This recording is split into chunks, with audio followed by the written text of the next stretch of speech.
Good evening, everybody, and welcome to the Economic Prosperity and Performance Overview and Scrutiny Committee. There are no fire alarms scheduled for this evening, therefore, if the fire alarm sounds, please evacuate the building immediately. The fire exits are located at the rear and at the side of the room. Go down the stairs and meet in the War Memorial Park by the budgie cage, I believe. But please make sure you attend if you've signed in. Apologies for absence.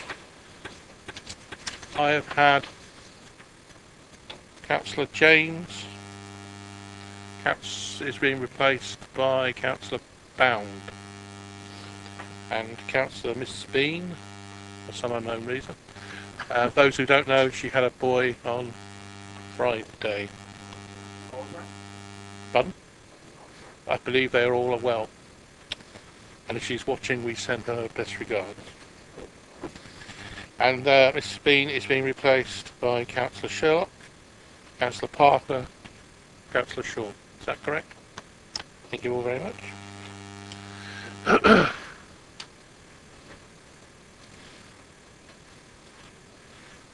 Yeah. Just to warn you that there are a few technical problems with the webcast. So we're hoping it will carry on. It's working at the moment, I believe. So, yeah. There are no declarations of conflict and interest or whipping decisions. Councillor Keating. Thank you, Chair. On the basis that you indicated we may have difficulty with the webcast, could I ask that you ensure that we have more copious minutes to ensure that we get a proper flavour? Thank you. I believe the clerk is logged on to the webcast, and as soon as anything happens, something will be dealt with. Thank you. Urgent items, there are none. To confirm the minutes on paper A of the 9th of July. Agreed? Thank you. Members of the public participation upon issues contained within the minute agenda? No? Thank you. The relevant portfolio holder, I think, will speak at the end of or ask the questions at each paper. Referrals from other committees of the Council, there are none. Issues received referred by Cabinet, there are none. So it's paper B, commissioning programme, and Lisa, you're going to speak on it. Thank you, Chair. Good evening, members. The report back in July that came to you provided members with an update on the preparation of the commissioning programme and advised you of the steps taken to produce a document that's before you this evening, identifying needs and improving outcomes. The document takes you through each stage of the work done by the commissioning team, but this work has not been done in isolation and has involved staff, councillors and a wide variety of partners, including from the Basingstoke Area Strategic Partnership to representatives of the voluntary and community sector. The work has not looked at services across the council individually like previous reviews, such as the efficiency and savings reviews, but has looked at things holistically, looking at residents' needs with a real focus on outcomes and not outputs. A good outcome for a resident is, for example, a reduced fear of crime, whereas the output would be the things that led to that reduced fear of crime. For example, improved lighting, the effect of police patrolling hours, or a neighbourhood watch scheme. The team have identified 4 objectives to look at in year 1 of the commissioning programme, and each of these objectives will have a COG, I'm afraid there is more jargon, a commissioning outcome group, to look at that objective in order to advise the portfolio holder for commissioning, Councillor Isaac, who's with us this evening. These COGs will have a wide remit. They will check the evidence base, scope the objective, and analyse the available data. They will set the outcome or outcomes. They will engage with partners, stakeholders, service users, and service providers. They will come up with options on service delivery, and they will undertake an options appraisal on all of those service delivery options. No 2 objectives are the same, so no 2 COGs will be the same. Consistency of approach is vital and will be monitored by a project team, and the COG will follow an approved project management methodology. Each COG will be facilitated by a commissioning team member in order to aid this work. So who will be on these COGs? It's vital that officers and councillors are involved in all of these groups. What about anyone else? Yes, but it depends on the nature of the COG. It's not for the commissioning team to be prescriptive about this at this stage. It's for the COG to identify who the right set of people are at that time. Chair, I hope that brief introduction helps. Tonight we are asking members for their views on the document and the Year 1 programme, as well as a specific query at 4.6 on page 12 of 129 about the best way to get councillors onto these COGs. Natalie, with her dual hat on tonight as lead officer and commissioning strategy manager, Amy and I are here to help with any questions you might have this evening. Thank you. Thank you, members. When we ask questions and refer to the page, can you please refer to the page is of the bottom right hand corner of such of 129. Sure it'll help. Right, questions. Councillor Keating.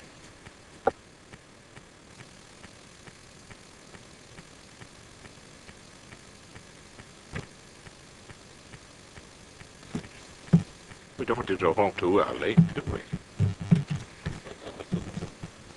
On page 12 of 129, the first issue that I wanted to raise is in relation to paragraph 4.5. I have attempted to find out the answer to this previously, but I will ask it now because we're in a formal meeting and I would like to get clarity in the form of some form of answer. And the question is, who decides the membership of the COG? Very simple question, who decides? Now, it's not going to be a huge committee, and it's not going to be done in isolation from everyone else, but we need to know who is going to decide, or who it is intended should decide. Yeah, Councillor Keating, it's up to the COG to invite relevant people onto that group once it's formed. In terms of member and officer, the officer membership will be from the most appropriate technical background, and from members, that's what we're asking you tonight. How would members like to get onto those groups? And our proposal was that we could go to groups for their nominations, but really that was a question we were opening up to councillors this evening on how best you would like to get onto those groups. A COG cannot invite people onto its meeting until it actually exists. So who creates the initial membership, please? Councillor Keating, in terms of officers, that will be myself and the relevant heads of service, as well as directors and chief executive, in looking for nominations for relevant staff with technical expertise who have an interest in that area, who have provided ideas or innovation within their areas previously. And also it's open to all staff to put themselves forward to be on these groups. Certainly we've been very open and honest with staff about the process we're going through and the fact that engaging with them is so important. We did some staff working groups very early on in this process back in January, and we had 150 staff come along from all different sorts of backgrounds that actually found it really interesting to get round a table and to start talking about ideas and starting to think in the mindset of outcomes and not outputs. And that was really useful. So we know that there is interest across the council with our officers. In terms of members, as I've said, I'm happy to hear tonight ideas on how members would most like to put themselves forward for these groups. Like I said, we've suggested that that can be through group nominations.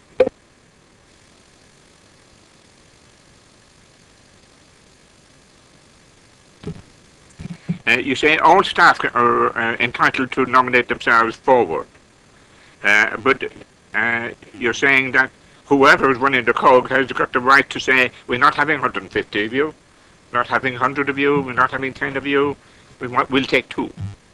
So, so the issue is, are officers who run the COG, because you confirmed that that's what you're talking about, going to decline people if there are too many nominations.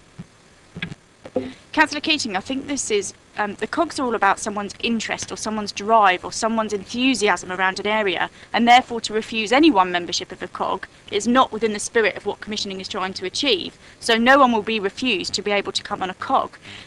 I suppose the difficulty is that heads of service will have to be balanced, the fact that they are still delivering a service. Council business is still going on, regardless of the fact that we are undertaking a process alongside that. So I think it will be a case of officers that want to be put forward will come along. It might be that some, because of availability and because of work pressures, will come along to 1 or 2 meetings, but won't be a consistent presence on the cog throughout.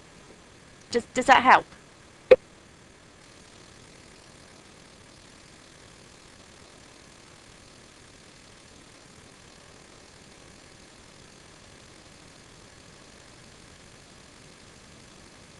Can't have 14 people from ground maintenance because the ground maintenance people have to go to work anyway. But let me just move on, please, if I may. It says here in the middle of paragraph 4.5, councillors would be invited to be involved.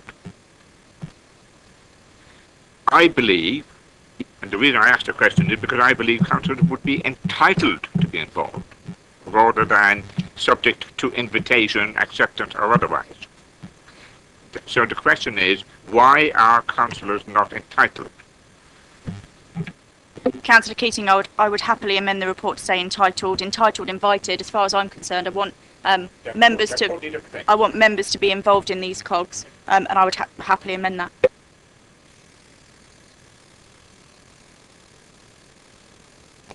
Chair, I think I've been really clear in the paper in saying the committee's views are sought this evening on how members want to get onto those cogs. Yeah. And therefore, if you're saying that that is an entitlement that you want to do through your groups, whether you want to come directly to me, or there's some other idea, Councillor Keating, that you've got on how that works, I'm really happy to hear that.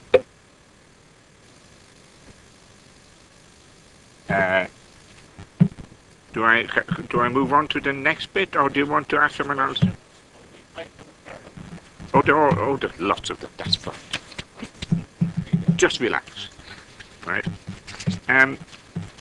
Who's going to be this project team? Who's going to oversee it? The project team is there to ensure consistency across all the cogs, and therefore it will be the commissioning team. So they will be my officers. I am likely to chair that project team, Councillor Keating, but we're also likely to have representatives from, for example, HR, because of any HR impacts and for their input on organisational development. We are likely to have someone from finance on there, and also a head of service from one of the frontline services, so either Tracy Cole or Tim Bosky, in terms of their frontline services. So there's a representative from there. So are you saying that the whole project team would be all officers and no elected councillors?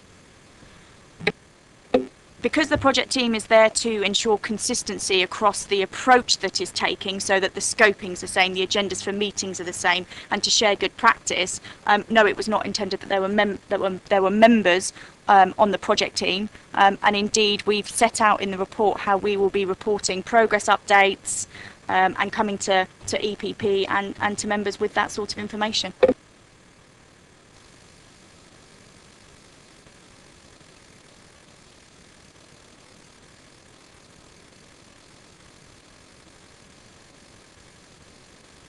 The following page of page 129 or 13 of 129, and we're now talking about the objectives for year 1.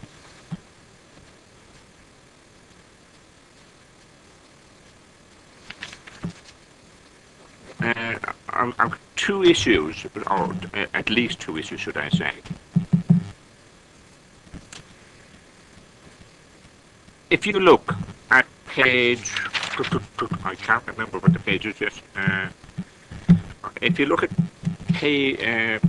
paper D, you see somewhere in it, and somebody might help me in a moment, to find the priorities.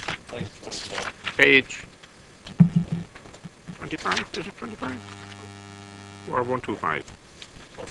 125.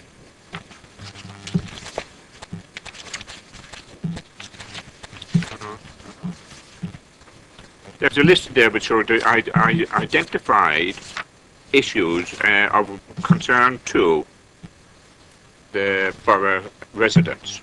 It's a big long chart. I'm sorry, yes, well, in which case I'll shut up, Jane, and leave it with you, shall I? Go on then. Okay. If I may, Chair. Resident survey. The resident survey. Did you want to say this? Sorry, if I may, can I pass it to my colleague? Right, thanks. Yeah, I've got huge concerns, particularly after the officer said this is evidence-based, why the list was. Because if you look in page 34, and I know when we had a talk to our group, we were told it's what the residents need, not what they want. But what they need and what they want is on page 34, top of the list, was crime and antisocial behaviour. And we've got it 6th in the list. And I think it should be higher. I think, in fact, it should probably replace number 4 in 4.8. And I'm sure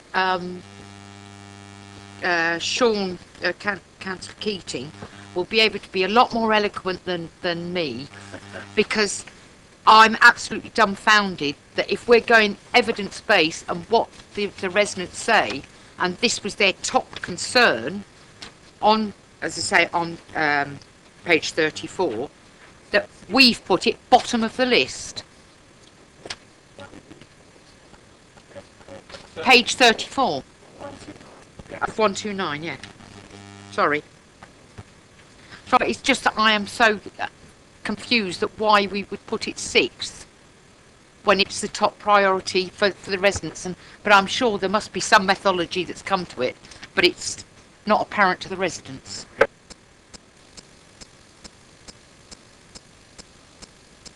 Thank you, Chair.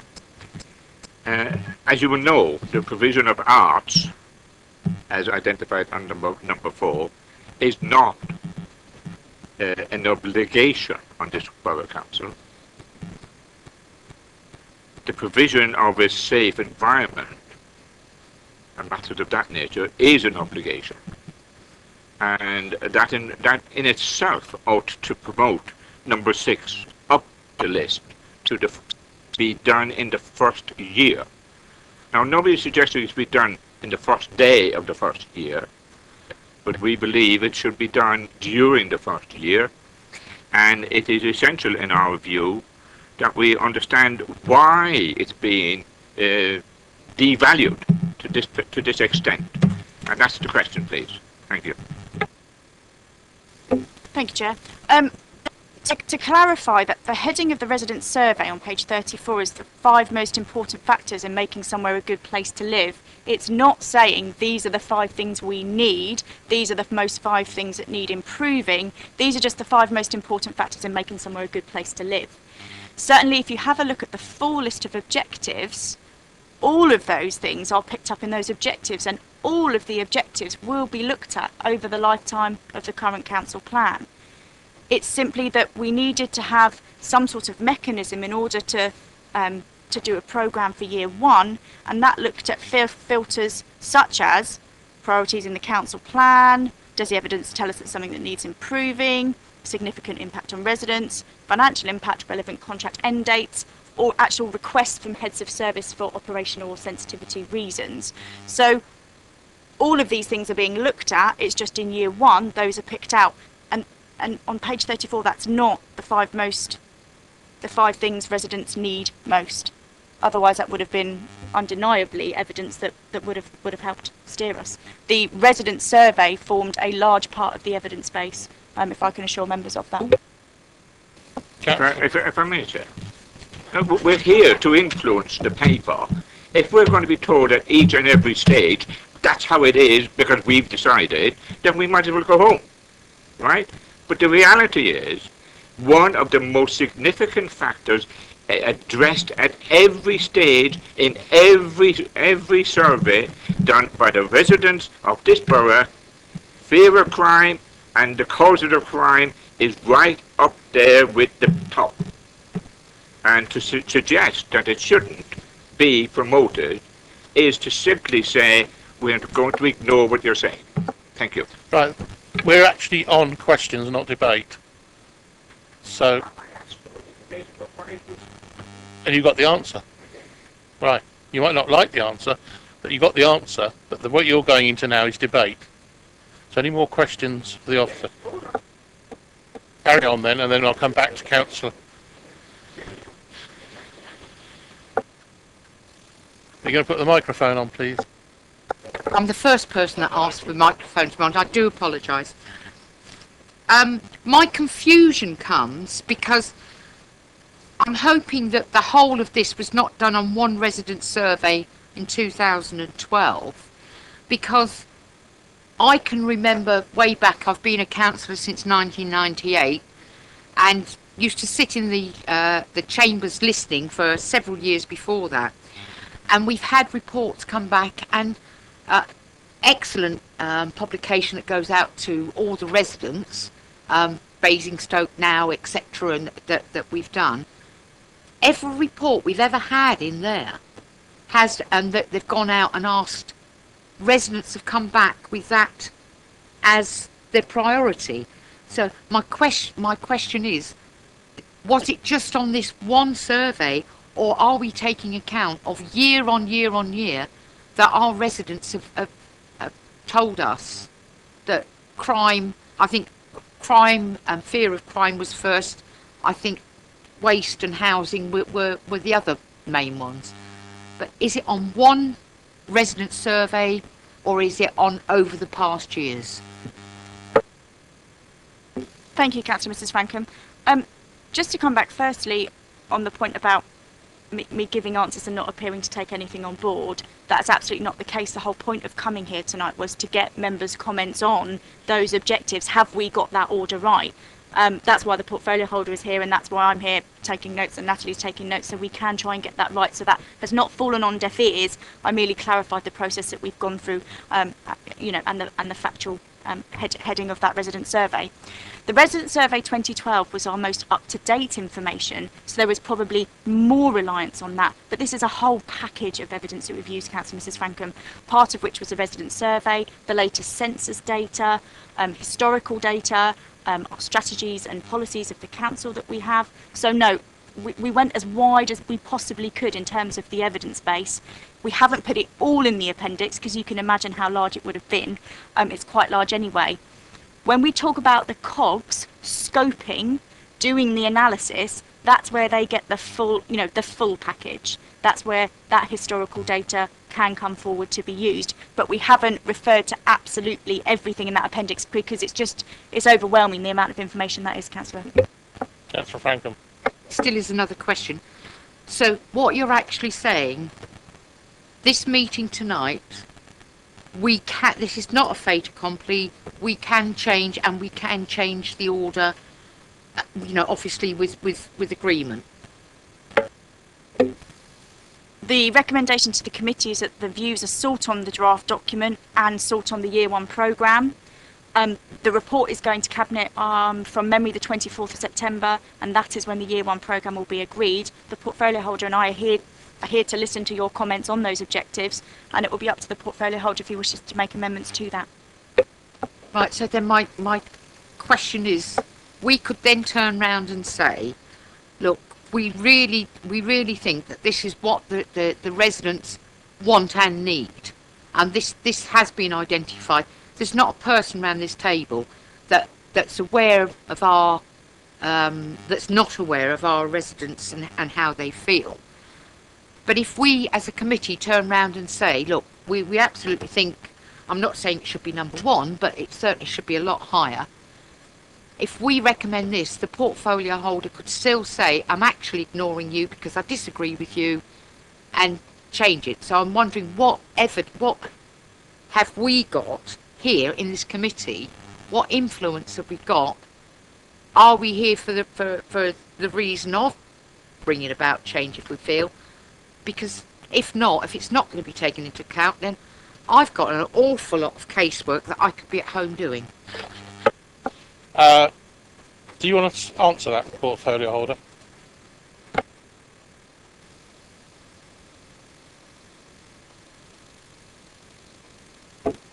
Councillors Keating and Franklin. Yes, of course I'm here to listen. Um, I'm interested to hear what it is that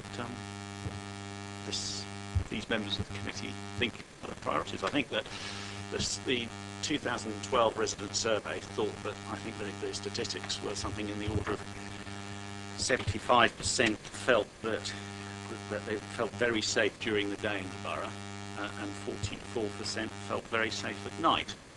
But 19% of those surveyed thought that it was one of the crime and antisocial behaviour was one of the 5 most important issues. So why would it sit? so what I'm saying is of course, this is an important committee and a scrutiny committee, and we haven't got a monopoly of wisdom. And I'm not saying to you here and now yes, but I am saying to you that I'm prepared to listen. Is that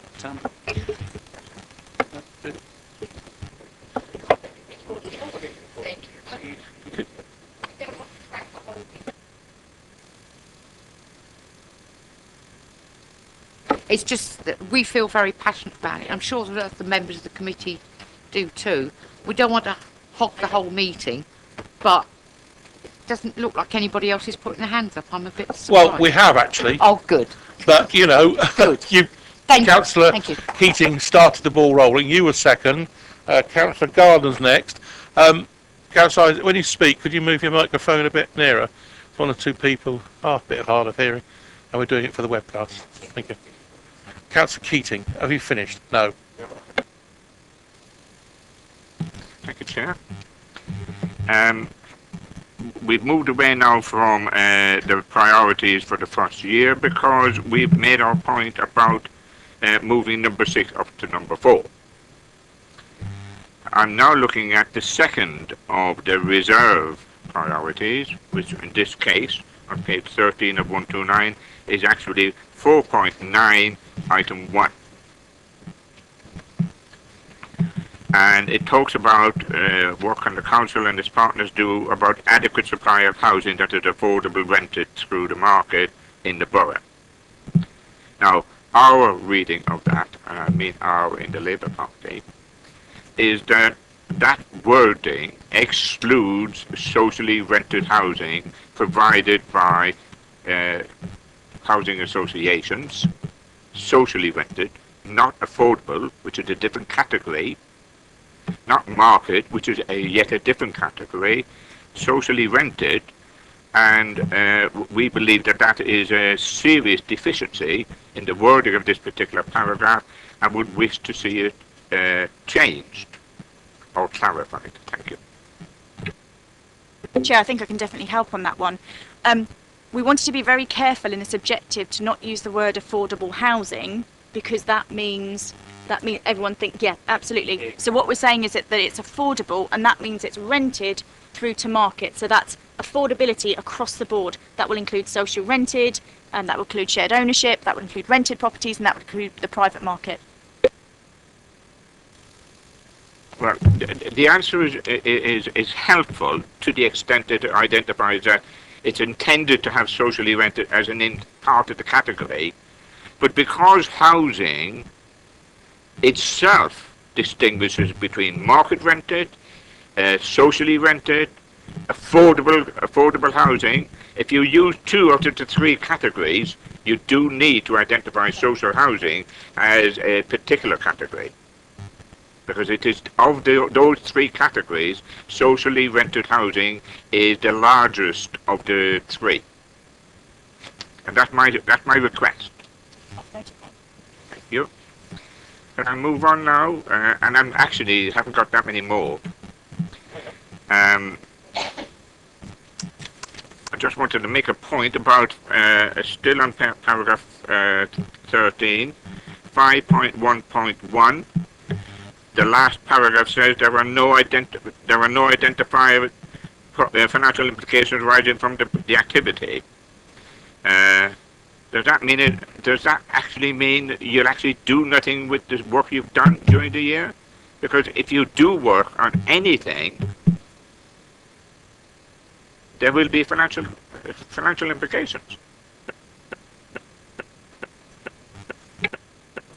I think what this is trying to say is that of the 4 areas that we would be looking at in year 1, at the moment there are no identified financial implications that we can quantify and put in a report to advise you of, Councillor. I can elaborate then on the question, Chair, if I may. If any work is outsourced as a consequence of commissioning, and the intention is that it will be, if it's outsourced to people who are not employed by the Borough Council, the people doing that work in the future would not be entitled to public service pensions, may not be given anything other than a 0 hours contract, may not be entitled to holiday pay, and even though there are legal requirements, by the way, and may not be entitled to sick pay. Either that, or they may be entitled to reduced entitlements. Now, that's one financial implication which is identifiable and it could be projected forward as a real, absolute potential implication, financial implication.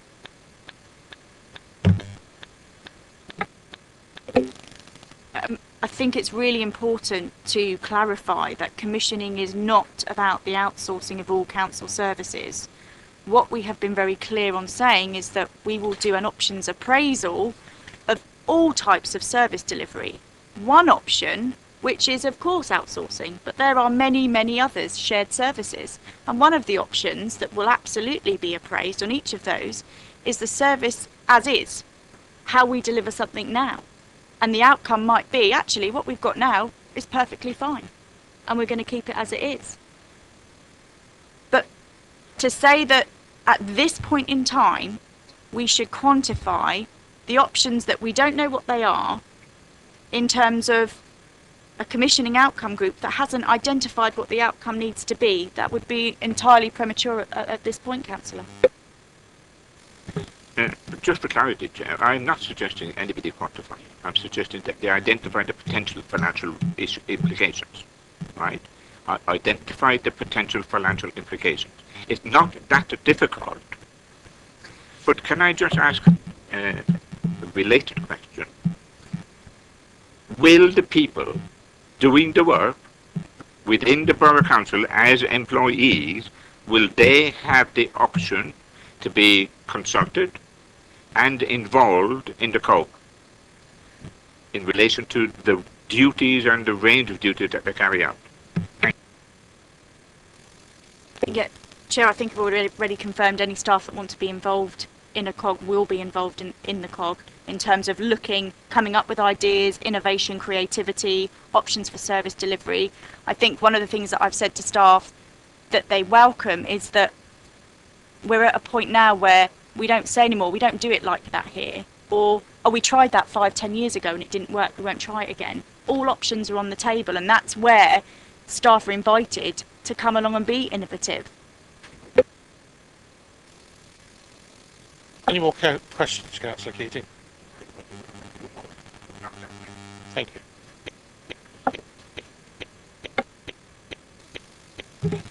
And for the record, under item 5, page 14, item 5.5.1, it clearly states that there are no legal implications arising from this report, and I can tell you very clearly that there are potentially lots of legal implications for contract of employment, redundancy, contracts for services and contracts of service. So I don't believe that there are no legal implications, and I believe it is totally misleading to say that in a report of this nature when we don't know the range, we don't know who, etc. You could say there were no identifiable legal obligations or implications, but you can't say there are none. Thank you. Chair, when we come with options appraisals, when the COGs have actually started their work and we've got to that stage, obviously Financial implications, risk issues, HR considerations, equality implications and legal implications will be fully explored and presented to members.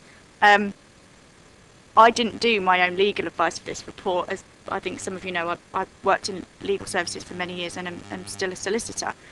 This legal advice came from legal services, and they have confirmed there are no legal implications arising from this report. That does not mean to say in the future there won't be legal implications, the same as financial and HR, that need to be considered further. Okay. I'm now looking at page 24 of 129, and under point A on that particular page, at the top of the page, I just reiterate the socially rented issue, so you've obviously answered that anyway, thank you.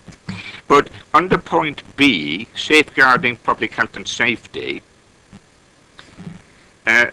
we don't have well, certainly in my terms, I don't have a problem with the issues identified, but the first two bullet points, one is waste and recycling, and the other one is clean and litter-free streets, which are daily and weekly activities. And to link them with the one-off every 30 years of the provision of cemeteries, it's totally it's difficult to understand how they can be related in anybody's head, because we buy a field to have a cemetery once every 30, 40 years. It's not equitable to link that with waste recycling, which is weekly or fortnightly, litter picking and street, which is daily. There is in it, it's incongruous. I don't understand it. It doesn't make sense. Thank you.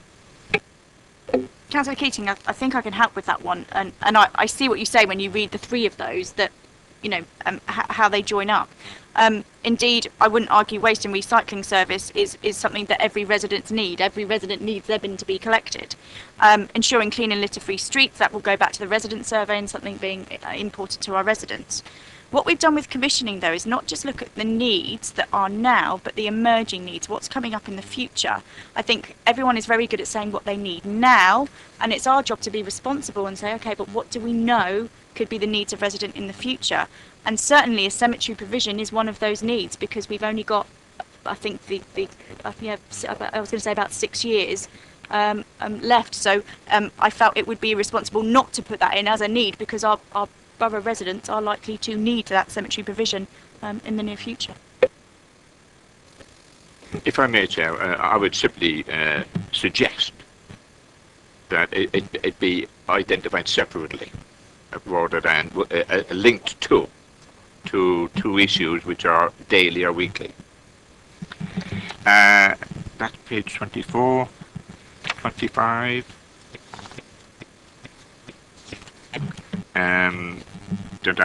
Public transport, anybody? Or shall I carry on? You carry on. Okay. On page 25 of 129, under item F on that page, it talks about accessible services and green open spaces and facilities, etc. And then under a different number of bullet points, 2, 4, under 7 bullet points, the middle one is access to public transport in specific areas. Now, it is not, in our view, rational or reasonable to exclude the idea of the provision of public services at different times. Because currently there is a need in Basingstoke to have public services in terms of public transport, that is, available after 9 o'clock. People who work in all the supermarkets have no bus to get home because they all stop at 9.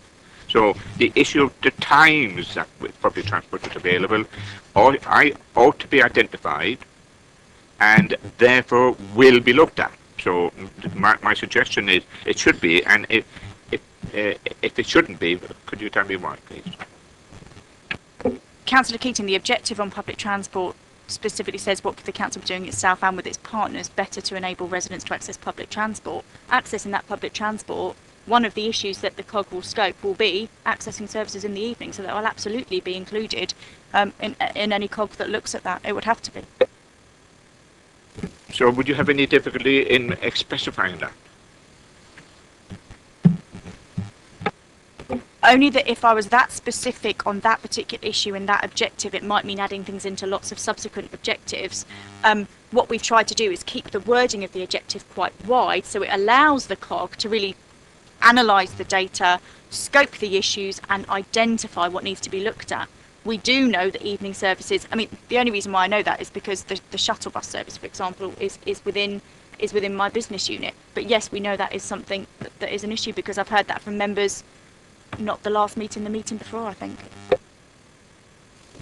Well, can I reiterate, Chair, that as a question, we would want it to be specified, and the question is why not? But you've answered that. Okay. The other one under that same heading, and there's only one more I want to raise under that same heading, is access to superfast broadband. And it says specifically in rural areas. Well, we know that there are significant gaps in the provision of superfast broadband in some parts of the urban area. And so we have no difficulty with saying the rural areas need it also, but specifically in rural areas suggests that it's sorted in urban areas, and it ain't. No, I take that on board, Councillor Keating. That's not something that came out of the evidence that we had in front of us, but I hear that, and I'd be happy to have a look at how we can put that into the wording. But also, absolutely, we've made a note of that to ensure that when this is scoped at a COG, that is included as part of that. And as a point of information, if you care to have a look at the Facebook page where it's Basingstoke Broadband, there is reams of urban people that are going through. They talk above, it's like a different language to me, but there are significant problems that I do know. We've had officers working with them, but there's a lot of evidence there, if you want to pick that up, that there's problems in urban areas. No, thank you, Councillor Mrs Frankham. I've taken a note of that and we'll have a look. Thank you. And believe it or not, my last point for this part of the meeting is on page 27 of 129. It's the part 4 program objectives, item B, talking about safeguarding public health and safety, and it specifies a question itself: is the current waste collection service addressing current residents' needs? Now, we were the borough councillors for Southam were inadvertently informed last week by an outside partner that the borough council contractors on waste collection have decided not to collect from inside blocks of flats. Now, the council weren't even informed of this. But we would like to see, and would wish to see, that especially the provision of waste collection and disposal services in relation to flats be identified as equally as especially in rural areas was on the last issue, if you see what I mean, because it is a significant issue. Thank you. Yep, Councillor Keating, I've taken a note of that. Thank you. Thank you to Councillor Keating. Councillor Mrs Frankham, have you got any more? No, I think that one where Sean has just brought up, I think he's probably covered what I was going to say, and I think if we've got any more to say, then it should come in debate and not questions. Thank you, Councillor Frankham. Councillor Gardner. Thank you, Mr Chairman, and I will declare an interest as I'm the council representative on Sentinel Housing Association. On 12 of 129, item 1, we talk about homelessness and how it should be prevented and the need to reduce bed and breakfast. And then on page 13, 49, item 1, we talk about an adequate supply of housing that is affordable. One of the ways to prevent homelessness and reduce bed and breakfast, of course, is to increase the provision of affordable housing in all its forms. I would have thought bringing those two together would probably have made more sense than item 4 to talk about arts and culture, which frankly is rearranging the deck chairs when there are greater priorities around. No, Councillor Gardner, I do totally take that on board, and it is something that we debated at some length within the team. The difficulty of putting the two together was it made that particular objective significantly huge. We appreciate and acknowledge already, and I've had several conversations with Tracy Cole, Head of Service for that area, about the fact that affordable housing is key to the prevention of homelessness, and therefore in relation to this COG, the provision of affordable housing in the sense that it can prevent homelessness will be looked at there, whereas, and this is where it's the wording that's different on the first reserve, about the supply of housing that's affordable rented through to market. So the focus on affordable housing is more likely to sit in the homelessness objective than it would be in the first one. But that's why we did put it into 2, but I'll take that on board and can speak to the portfolio holder about that.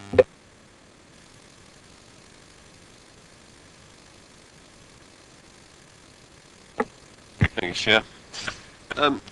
Regarding the work of the COGs, will they be looking at HR issues such as what I would term contract compliance? If the work does go to outsourcing, and I will use that word, will they insist upon the contractor will pay a living wage, pensions, union rights, and all the things that the currently people experience? So I'm saying, would the COGs be drawn up HR criteria? Councillor Regan, I think it's probably unlikely that the COG will get into that level of detail at that stage.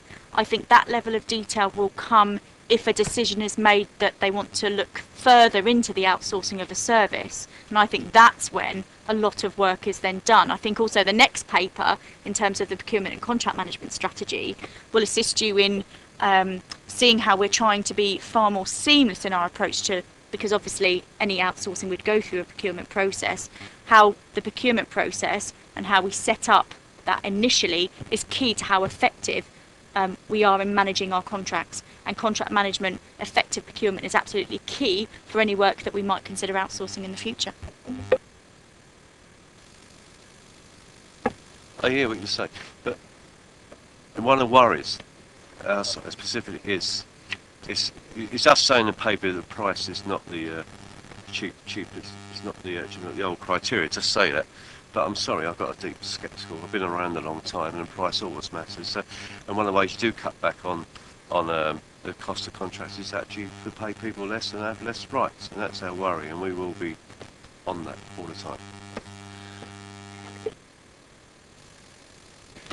Thank you, Chair. It was a couple of questions about the COG meetings, and specifically what the arrangements will be for public participation at those meetings, for attendance by members of the public, and for the webcasting and minuting of those meetings. Chair, the COGs are not going to be webcast. They won't be minuted formally in a way that you know that committee services run, that sort of thing. And public participation in the committee sense won't happen in terms of that they come along and get 2 minutes on a microphone to address members. The way public consultation and public engagement will happen will be through the engagement with several sectors. So a COG, when looking at different options on service delivery, will engage with the most appropriate group of people. I mean, it might very well be, for example, if you're looking at a specific hotspot location for litter and there's an active community group that are there, that the chairman or another representative from that community group sit on the COG. So it depends on the nature of the COG as to who is sat on it or not. Certainly on borough-wide issues, it might be that some parish councils come on board to represent the rural areas, and we have community groups, representatives from the town areas. I suppose a good example of that would be the broadband issue Councillor Keating raised earlier.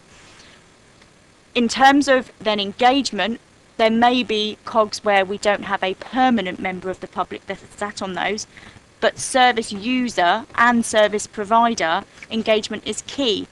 And it's kind of that soft market testing approach. We want to go out and speak to all the people before then appraising those options, because it's that sort of information that will impact and feed into that options appraisal, so that we have the best information we can do at the time that that is presented. Why should the public not be able to attend those meetings in the way that I've implied?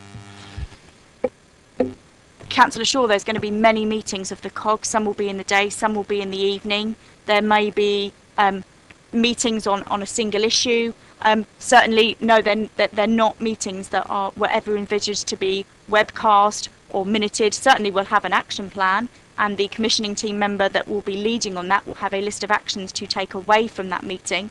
And people might go away. It might be that one member of that COG goes away to explore further, I don't know, investigate an issue of homelessness with Shelter and the national charity. It might be that someone goes and speaks to a housing association, and they bring that information back to the table for the COG to do that work.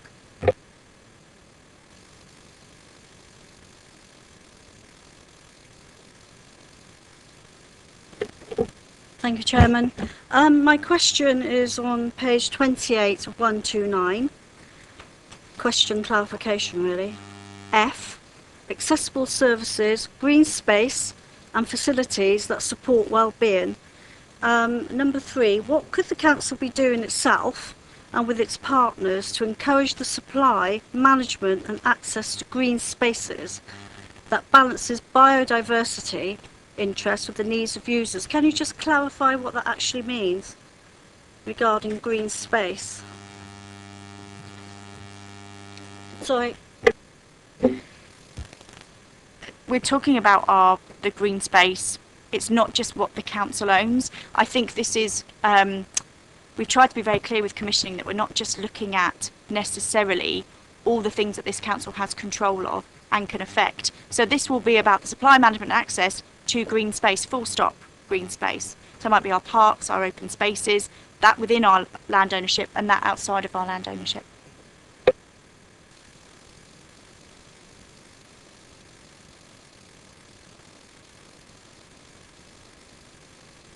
Yes, thank you, Chair. A number of concerns, really, and the reason I raise the whole issue of sort of public access to these COG meetings is pretty fundamental, really, because those of us that have been around a bit will remember when, you know, the new constitution for the council was introduced, and when we moved away from the old committee system to the system of overview and scrutiny and an executive cabinet, and one of the primary purposes of that change was to actually sort of, you know, get away from some of the disadvantages of the old system, which included, you know, pretty turgid committee meetings that divided along party lines, were extremely sort of sterile on occasions, and you know, actually in a meaningful way to involve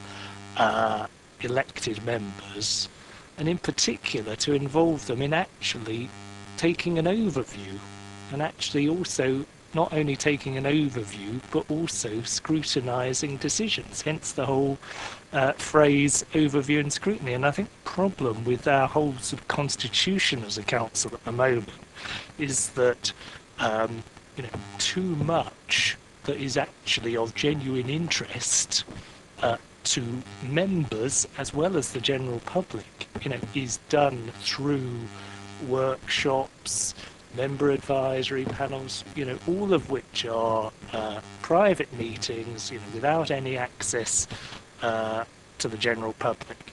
And the result of that is that in overview and scrutiny meetings, you know, we don't actually very often discuss the substantive issues. We discuss what we think the cabinet member or the officers ought not to do about you know, particular substantive issues. And you know, my view is that you know, many of these topics ought to be discussed in overview and scrutiny committee meetings, that we ought to get away from a timetable of overview and scrutiny meetings that actually sort of simply predates, the Cabinet's executive decision-making timetable by about a month or two, and which means that overview and scrutiny meetings often have very little real impact because they're looking at issues far too late on in the day when really the substantial aspects of decisions are pretty much determined. And actually we ought to be having overview and scrutiny meetings that actually are focused on some of the questions that are in this report, because I looked at the questions that are on sort of pages 27 of 129 and onwards, and these are actually good questions. These are pretty fundamental questions. Is the current waste collection service addressing residents' needs? What could the council be doing itself with its partners to reduce crime and antisocial behaviour? Now, those are actually important questions that interest elected members and genuinely interest the public. And those issues ought to be discussed in overview and scrutiny committee meetings with improved public participation. They should be webcast, they should be properly minuted, and there should be accountability and genuine overview and scrutiny instead of the arrangements that we have currently, which are completely inadequate. And that is my grasp with the report, that I think that it just entrenches, actually, ironically, our existing ways of working, and really, some of the substantive aspects of these commissioning processes ought to be actually conducted in public in overview and scrutiny meetings.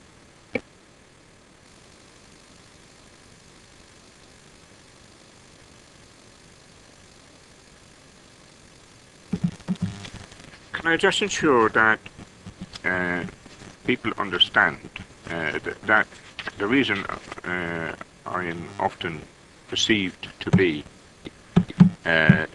dominating a meeting is because we prepare. We prepare, going through the papers, page by page, chapter by chapter, verse by verse. And if we're not going to have the opportunity to make those points we want to make, then there is little value in being here. I've had the opportunity this evening to make the points I wished to make, and I appreciate that. And I wasn't interrupted. Can I, in a manner of comradely approach, identify to Councillor Shaw that the issue that he has just raised is exactly what's being discussed at the Constitutional Working Party, and the next meeting is on Thursday. You will be welcome, I'm sure. And we would like to see you there. The point that I was trying to make in my series of questions was that this commissioning paper is effectively going to be the paper that is setting the standards by which further actions will take place. And if we're setting such standards, then there are a lot of standards in here which we would not quibble with. But we know that commissioning as a concept and as a principle effectively is that any and all services of the council could be outsourced. Now that's a fact. It doesn't say will be outsourced, but could be outsourced.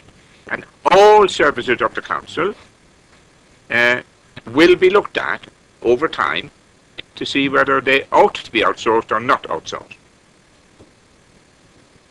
In such a broad arrangement, to eliminate from standards identified within this paper those issues that arise if things are outsourced is nonsense. It's absolute nonsense. We know that some things will be outsourced. We don't know what they are. And we don't know the conditions at the moment. But we know some of things will be outsourced, and we know some things won't be outsourced. The Chief Executive's Department won't be outsourced.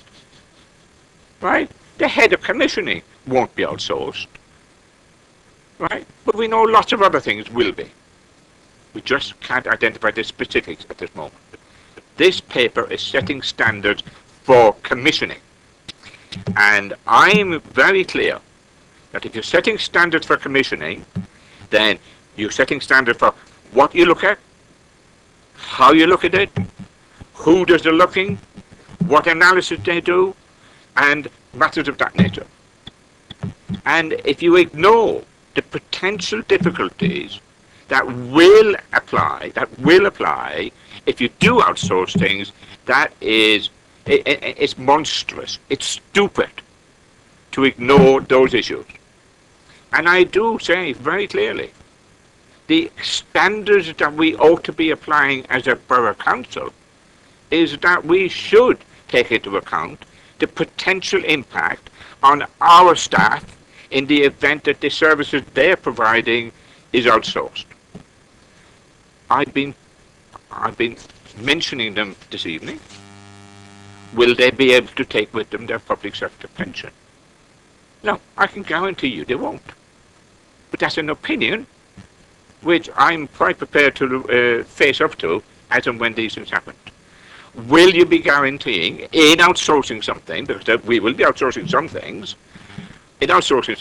that the people who are here now and doing the job, will they be offered the job? The likelihood is, under TUPE regulations, transfer of undertakings, they will of course be entitled to those standards that they've currently got for a period of time.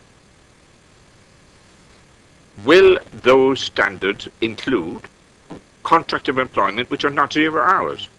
I'm being very careful in my phraseology here. Will those standards include, you will have the standard of sick pay, the standard of holidays, and other conditions of employment applicable to you as we go forward after the services have been outsourced. Now, to say to me, we don't know what's going to be outsourced is not an answer, because we know the purpose of commissioning is to look at, should we do it in-house, should we do it with partners, or should we, whatever. So the implication is, and I believe that this committee should insist that one of the recommendations is that those conditions of employment and other employment issues are addressed within this paper. Another significant issue that I wanted to ensure is raised, and I have raised it and I've got a positive response in terms of social housing. Social housing, socially rented housing, is a significant issue, especially in my ward. We have 2,000 of them in my ward. I mean, all of you together wouldn't have 2,000. Some of you would have none. Right. But the reality is, you won't, I can assure you. But these are hugely significant issues. Half of the South Ham domestic estate is socially rented. And considerations and impact on them is huge, potentially. And some of them are currently suffering from other impacts on government services. So, we're here tonight to influence this paper, not to rip it apart or throw it out. We haven't dealt with 90% of it. We haven't raised issues about 90% of it. But we raised issues about a small but significant number of issues, and I do want you to ensure that our considerations are listened to. Finally, could I reiterate and support the point that Councillor Shaw is making, that these things should not be done behind closed doors. They used to be called smoke-filled rooms. And they did. When I started on this council in 2000, I decided early on to go to a best value meeting to see how it worked. And this is absolute God's truth. I turned up, I entered the room, and it was full of council officers. Full of council officers, deciding all about West Valley. And I went in and sat down, and nobody excluded me. Nobody. Because they were officers and I was a councillor. But there was a new councillor, so they didn't know me. And so they said at the end, do you want to contribute anything, Councillor Keating? And I said, well, the idea of 10 officers talking to themselves in council offices is not earth-shattering. And I'm assuming that they do it all the time. And they do, as they should. Because they have to involve people and acquire information and knowledge and matters of that nature. But to suggest that commissioning should be done in that same way, isolated from the political arena, COGs being decided by council officers, the membership of COGs being decided by council officers, reducing themselves to inviting councillors. It really is shameful. It is shameful. Because these meetings should be recorded, they should be webcast, and they should be properly minuted. Because that's the only way that people can be held to account properly. But apart from that, I've got nothing to say. Thank you.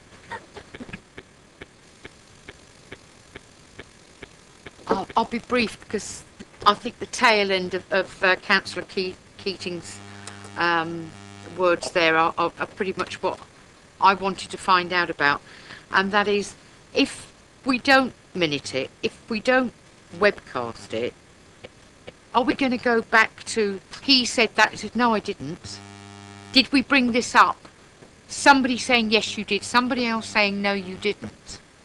And I'm very pleased with one thing that this council's done, and it's been cross-party, and that is how open and transparent we've become since I was a councillor starting in the 90s.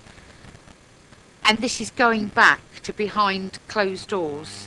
So you're going behind closed doors for the, for the eyes of the members of the public, because that's what they will see. Because we've been open, it'll look like we're haggling behind doors. But also, I think minuted, at least the minimum minuted. I'd prefer it to be web as well, but at least with them, you then can have track. But I want to keep the open and transparent that this council has become well known for, and that there is some confidence with the public in what we're doing. Because you keep on saying about council taxpayers and residents. We're all council taxpayers and we're all residents. And it's good to let people outside see that we are talking on their behalf, and in fact, we're one of them. So I'm just a bit concerned if we're saying it's not going to be minuted and webcast. Thank you.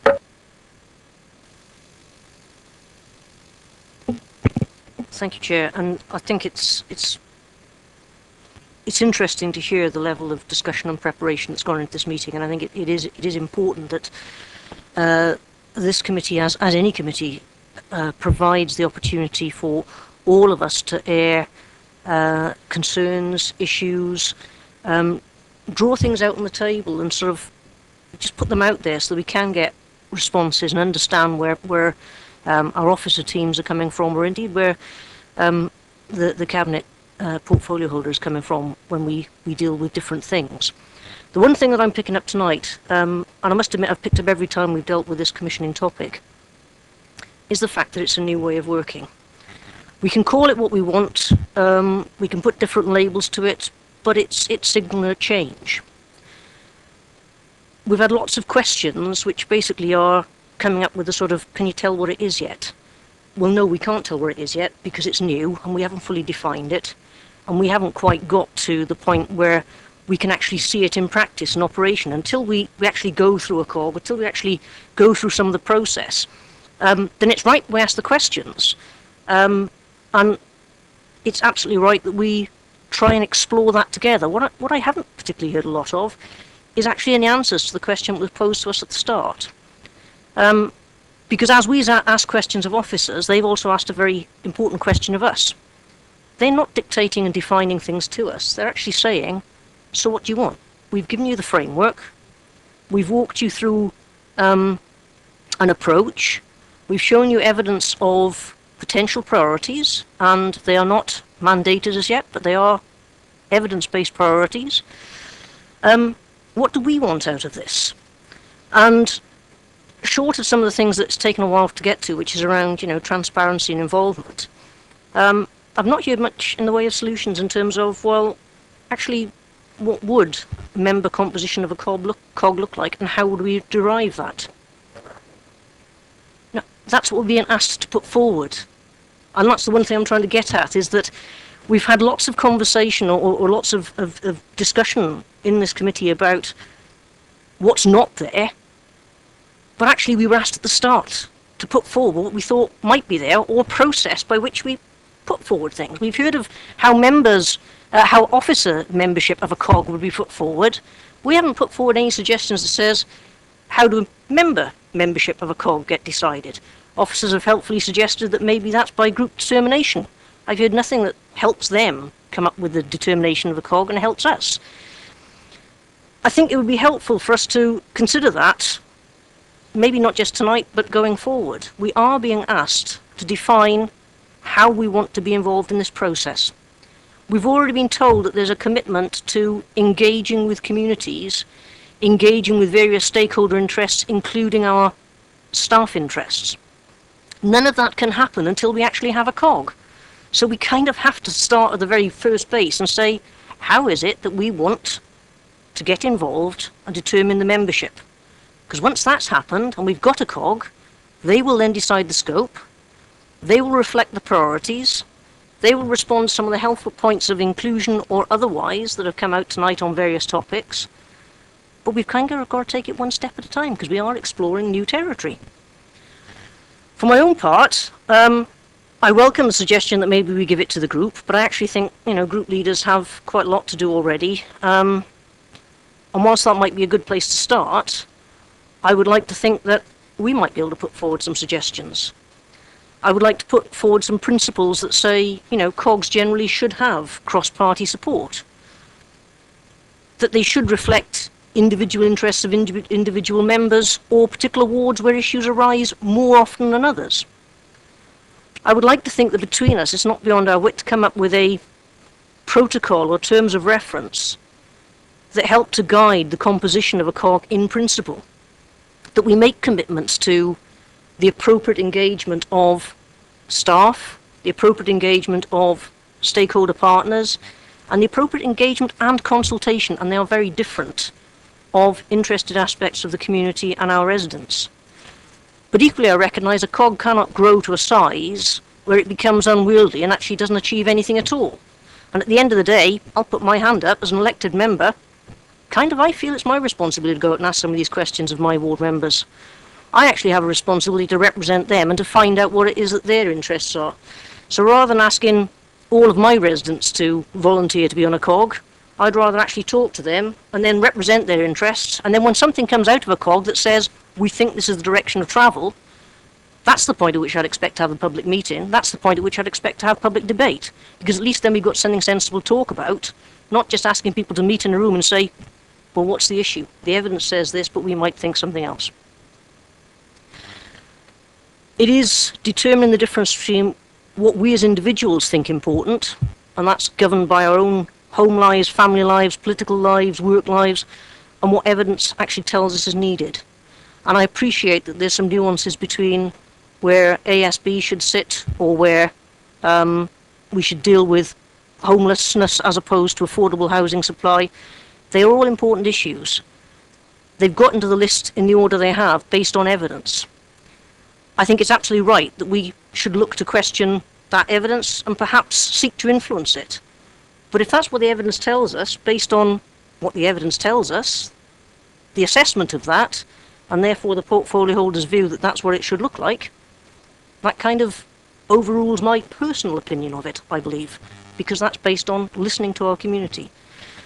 So to some extent, I support the idea that we should look at where ASB sits in the list of priorities, antisocial behaviour or crime and safety, but I do take the point, as it was made several times by our lead officer, that actually what we saw on page 34, which is what people value in terms of making somewhere a desirable place and what they need, I actually read out of that if the need is less based on evidence, that's actually because we're doing quite well on it.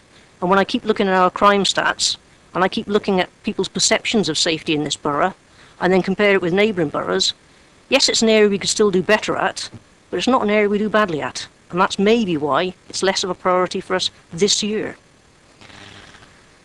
In terms of dealing with the organisation issues, and the dreaded outsourcing word that comes out now time again, I would be the first to agree with Councillor Keating that one of the options to look at within a commissioning landscape would be the outsourcing of services. I would disagree that it's the intention of commissioning to outsource services. Yeah, and I wouldn't expect anything different.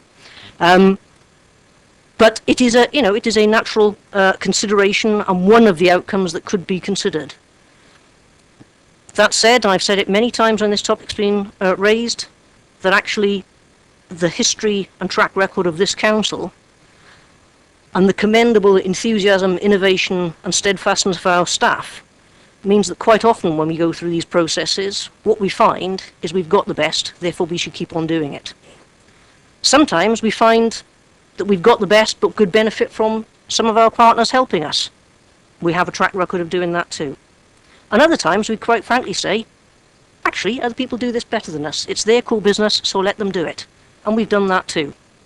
So commissioning is about assessing all those options. What I wouldn't want to see is us go down a route of consistently putting the two together as if they're a fait accompli. Because actually, that's a disservice not just to this process, but it's a disservice to us as adults and elected members as well. None of us would sit here and on a whim just decide to do something because the evidence doesn't stack up, or on a whim decide to put jobs and futures at risk simply because we were following a particular policy without necessarily looking at it properly and thoroughly.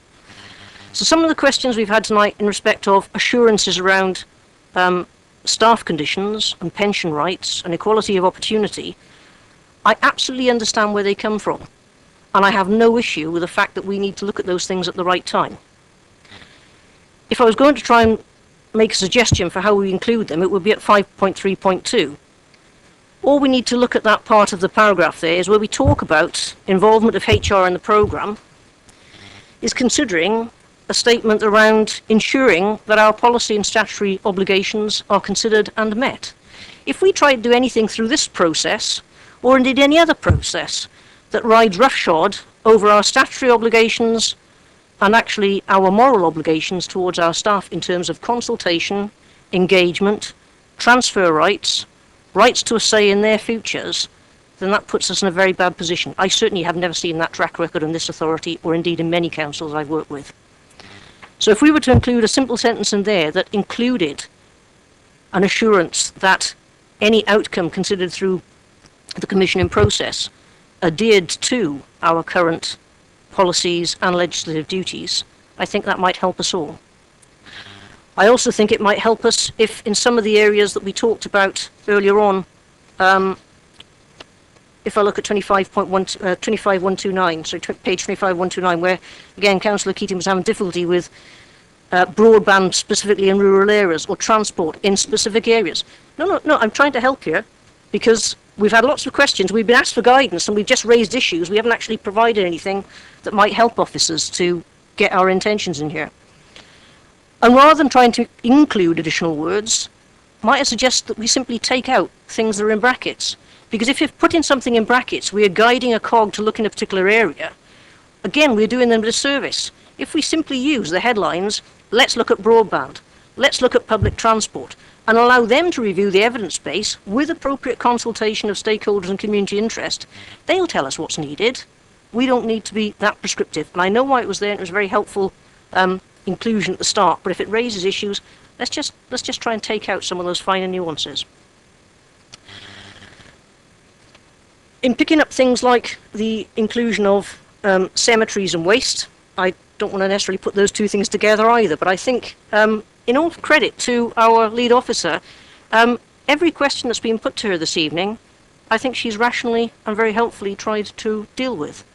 I think she's absolutely maintained the thread of this paper. She's taken on board our considerations and concerns. and in exploring a new area has very respectfully guided us towards those areas where, quite frankly, sometimes I think she should have said, I don't think you quite got it yet, we've not quite understood it. One thing I know about the commissioning team is that they will take time to explain and explore things with us. I appreciate there are times we need to do things in committee to get points heard and get them registered and get them out in the public domain. One thing the commissioning team could absolutely get more of from us is the interest and the working involvement in this process that helps to shape it before it gets to committee. The occasional, this is a big paper, I'm not quite sure what this means. Just asking the questions early on can be valuable for them and for us. The whole point of the Commission approach is about engaging in a different way. And I think it'll take us a little bit of time, as all members, to shake ourselves out of the way we've always behaved and start working with our officer team in a slightly different way, as well as our communities in a slightly different way. It's easy to do things in committees. It's appropriate sometimes to do things in committees. We will not do commissioning well if we try and do everything in public gaze. We don't run the council now by doing everything in public gaze. We make sure that we constitute appropriate and properly representative groups for the right actions at the right time. And I think it takes me right full circle to what I said at the start. One of the things we asked for tonight was, how do we want to influence the membership of the COG? And I think that's a question that I'm going to pose to you all now, because it's one that I haven't quite heard enough about from members this evening. And that was actually something that, unless we solve that, or at least put it to a place to be resolved, be that group, be that a subgroup of this committee or anywhere else, we will risk being excluded because we haven't told officers how we want to be included. Aside from that, I think this is actually an excellent paper that's taken us another step forward in this journey.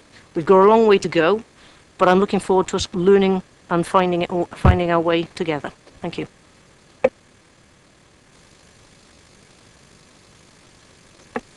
Really, yeah, he's all right. I've known him a long time. Thank you, Chair. Not that difficult. In terms of COGS, I do relate it to best value, and I used to sit in these endless committees, and that she got nowhere. Then whatever happened to best value, but they were minutes. I mean, why we want a minute meetings, I don't know. I mean, we haven't learnt nothing. Tony Blair went to war about minute meetings, so we should minute meetings. Yes. I mean, I remember in civil service is that if someone didn't want anything recorded, there was also an ulterior motive. So I'm not saying there isn't this time, but there should be minute. But in terms of trying to dress this up as some new way of working, it's not. We all know this is pure politics and economics. The cuts have got to be made. As I said in full council, it's a drive towards privatisation and outsourcing. I don't care how you dress it up. And I laid on the line there, any move towards outsourcing, the Labour group and the Labour Party will fight with all its vigour. And that's why I want to record it. Thank you, Councillor Regan. I apologise for putting an E in instead of an A. An A instead of an E. Councillor Mrs. Frankham. Yeah, the more I listen, the more this reminds me. I know John was a councillor then, I think you were.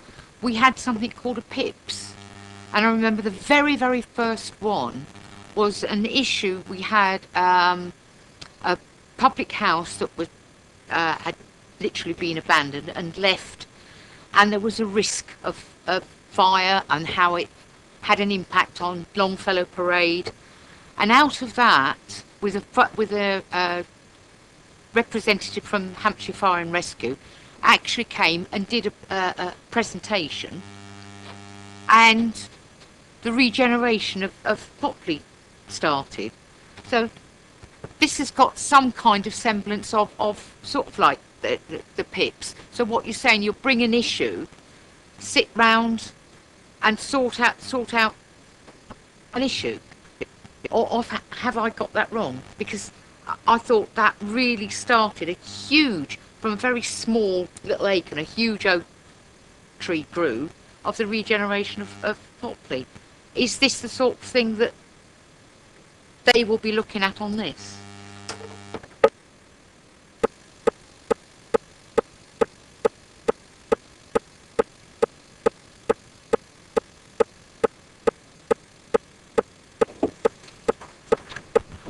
I don't think I can speak as eloquently as Councillor Sherritt on this subject. But anyway, I've just made some notes of certain points that we come to see. Membership of the COGS came up earlier, and I suppose that my feeling is that we do want to engage with this process. We don't want to exclude. We're looking for new ideas, and I think that's quite exciting. And so it's really about sort of striking the right balance and having common sense in all this, in how many people can usefully participate in this, or whether they send representatives. And it seems to me that there are lots of good, sensible people who would wish to be involved in this, and I would hope that we'd be able to sort of accommodate them, or their representatives. So I don't really think it's that much of an issue, and I think we should be seeking to make it a particular issue on this.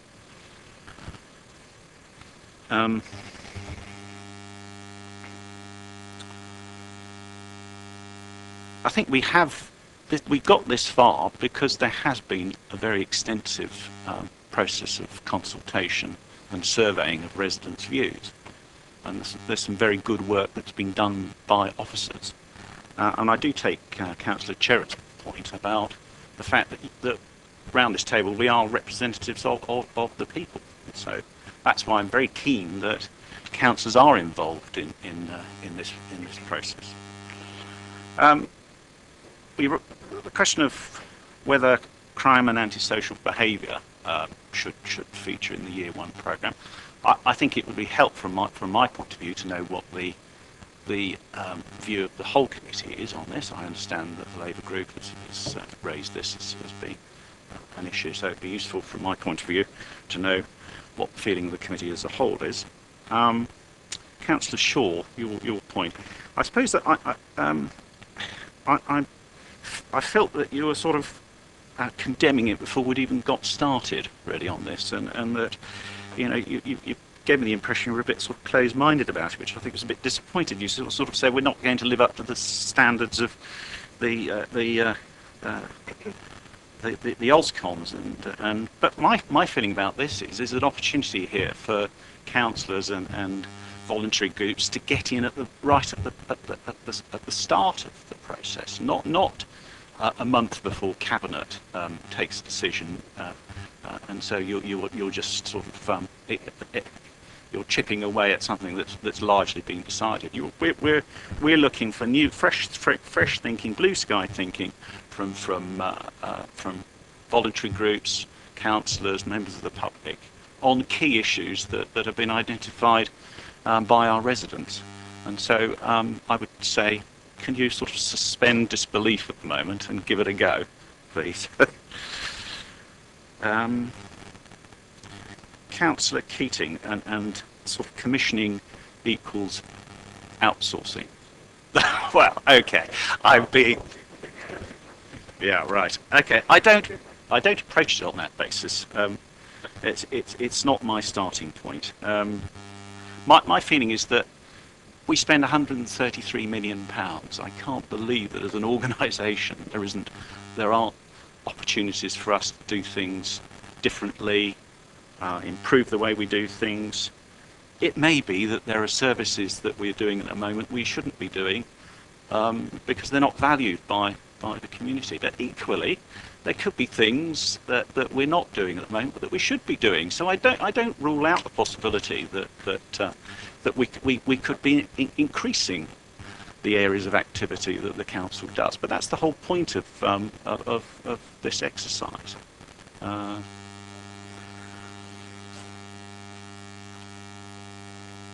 The point about our staff, we've got very good, hard-working, conscientious officers, and I'm very well aware of the risks of endangering that by embarking on projects of outsourcing. Outsourcing may be options that will come up and that will form recommendations, but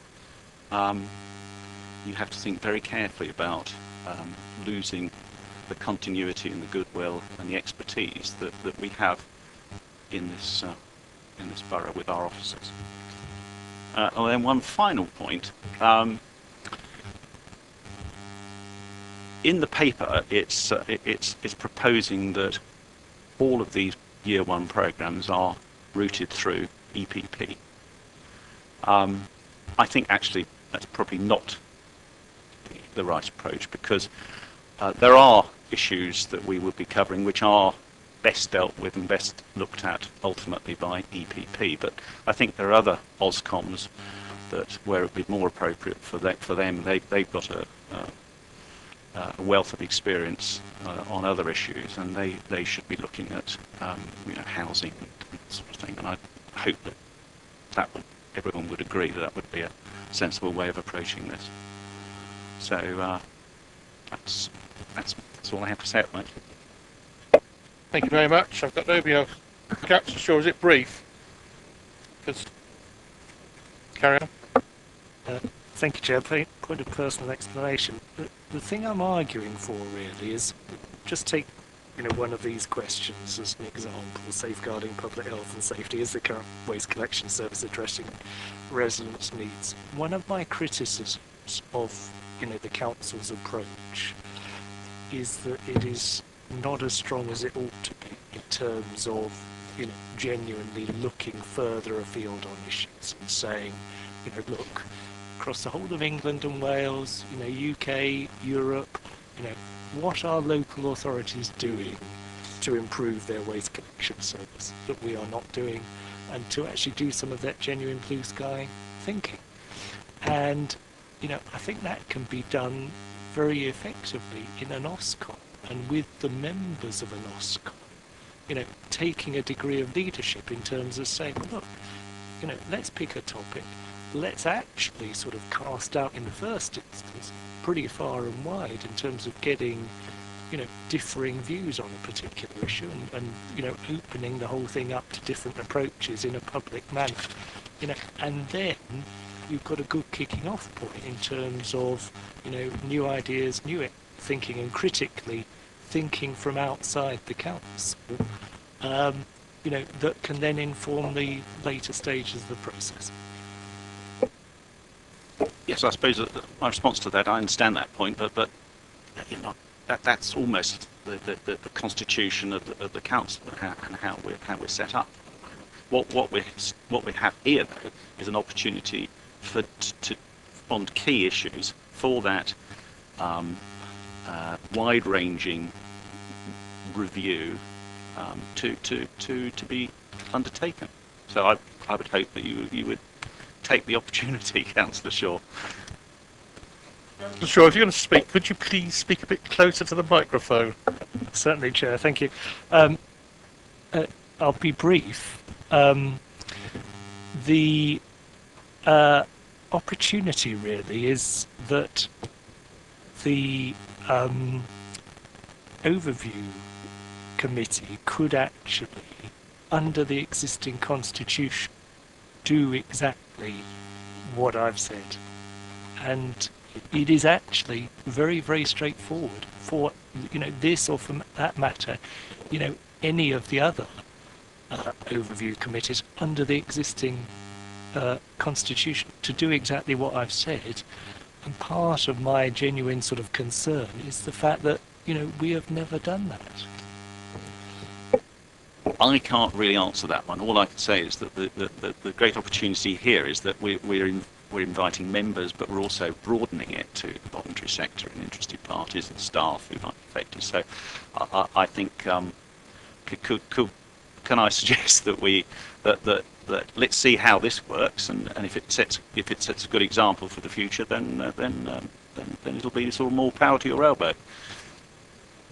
Councillor Keating, and then Carol.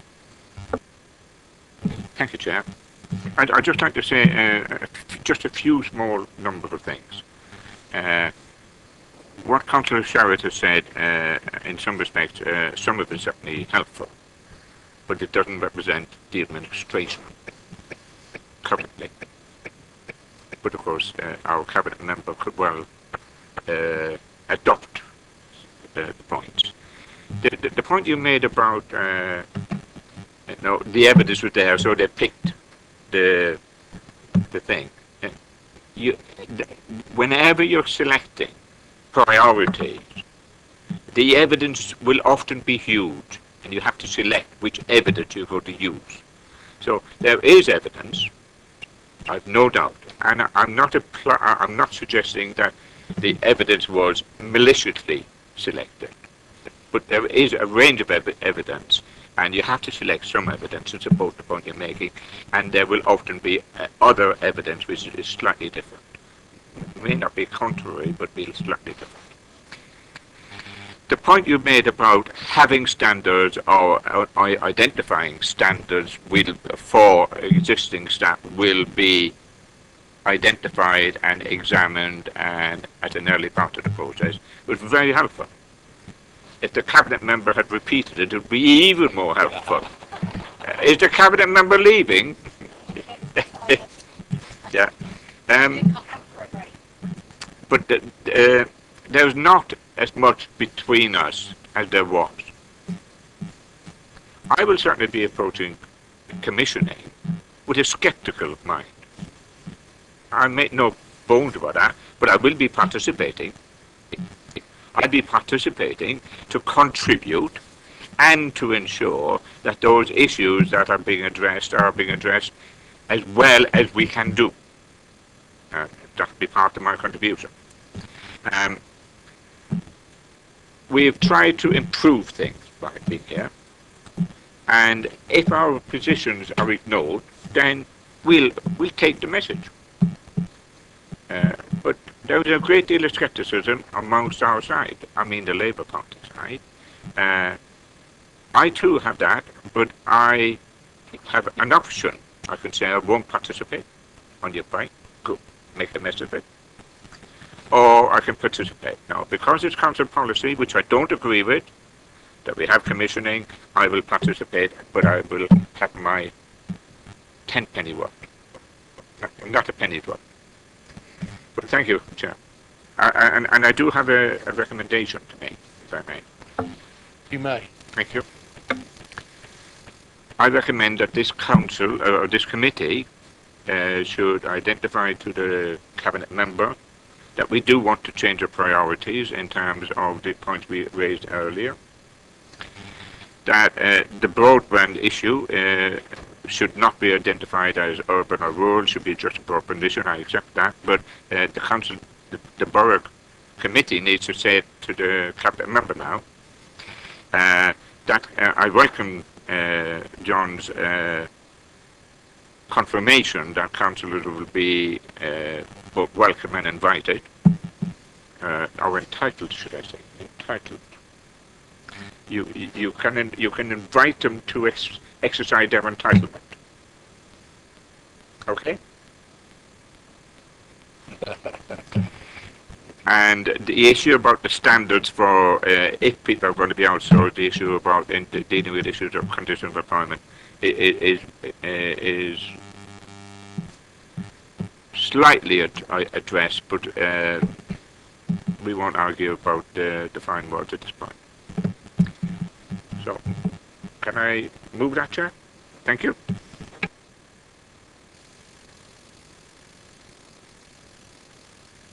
Yeah, okay. Before it's seconded, can we just have a little bit of clarity on the wording? Natalie, on the speak. Councillor Keating, sorry, can you just repeat those because I didn't capture all of the points that you raised under the recommendation?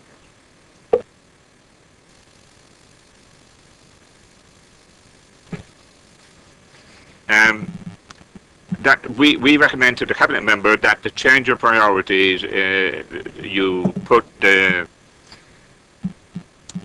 crime and the perception of crime and the fear of crime further up the agenda, move it from number 6 to number 4. It's a specific recommendation. We've made it. We've discussed it. I don't wish to discuss it again now. That we adjust the paper to exclude reference to urban and rural in relation to broadband, that it just be, we take up the point that Councillor Sherwood has made, that we reinforce that councillors are entitled to attend COGs, and according to our cabinet member, they'll always be welcomed as well. Is that correct? Yeah, I jest. And the amendment to the paper in relation to conditions of employment in whatever, do you know, can you remind me, Karen? 5 point, yeah. Okay. That's it. Thank you. So I agree with that, Chair. Good for you. Councillor Mrs Franklin. He's seconding it.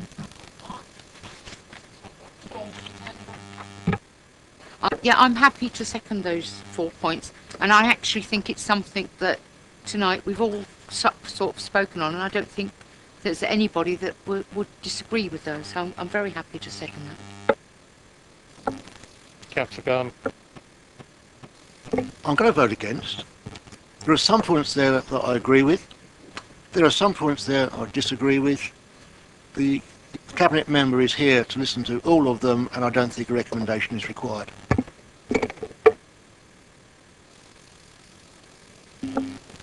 Natalie, you're going to read them out. Okay, I'll read it out again for you, members. The recommendation that's been proposed and seconded is that the committee should identify to the portfolio holder that the change of priorities should include fear of crime further up the objectives for year 1. It should exclude reference to rural and urban under the broadband strategic need. And it should reinforce councillors are entitled to attend COGS. And the amendment to 5.3.2 should state that any outcome should adhere to our current policy and statutory duties. Can I just say, because as I seconded that, everything that's been said in there we've talked about tonight and has come from different areas, and I'm a little bit surprised that you would vote against something that even the officers have said yes, even the portfolio holder has said yes. Basically, from my understanding, is we're capturing what we've said tonight and putting it in a recommendation. I don't see anything controversial in it at all. Councillor Miss Sherritt.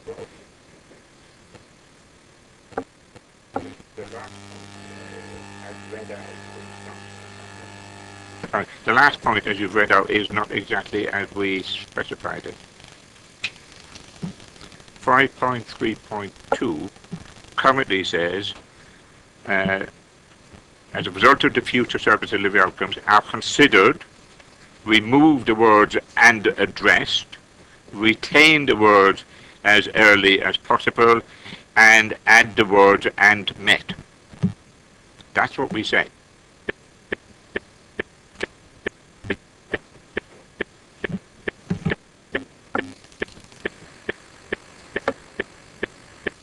Okay, I don't want to get into a debate about semantics. I think that the thrust of the points made were captured. There's a couple of minor tweaks that would really help me to put this to bed in my own mind in terms of what we're seeking to recommend to the portfolio holder. I think it was a recommendation that he consider changing the priority or reviewing the priority of antisocial behaviour and crime based on the evidence, and I think that's right. It is literally, we have suggested from this committee tonight that we don't think it's in the right order. I, for one, haven't seen the evidence base. I think we are recommending that he reconsider based on that information. I think the recommendation that he change it is something I can't, because I just don't know. I recommend that he consider changing it, and I think it's as simple as that for me. But I think it is semantics, and at the end of the day, it's getting the point, and he's here to hear it, so he knows where we're coming from. But yeah, I think we looking at the evidence. Yeah, we missed one out. We talked about removing the brackets in relation to urban and rural. We also were going to remove the brackets about transport, because again, that was perhaps going to mislead, or narrow the scope unnecessarily. I think we do need to put something in there about, we talk about whether it's entitlement or invitation to attend COGS. We absolutely have to be part of these groups as members. we still haven't indicated how we intend to become part of those groups or how we intend to decide the process. So, well, the officers have tried to tell us tonight. I think in order for them to go away from here with something to work with, we've got to put something on the table, and whether we say it's, this committee will put its thoughts forward in a different way, or whether we leave it to groups or whatever, I don't know, but we need to indicate something, otherwise they'll come back to us again and we'll have another meeting and we're further down the road. I think the wording on the 5.3.2, I think I didn't specify the wording for changing. I was simply saying that could we include a statement that ensured that any of the outcomes that come from this take good account and adhere to both our statutory obligations and comply with our policies in relation to staff workforce matters, however you want to word it. And I'm open to wording on that. But in spirit, I think we could, certainly I personally could go with that, because I think it does capture the context.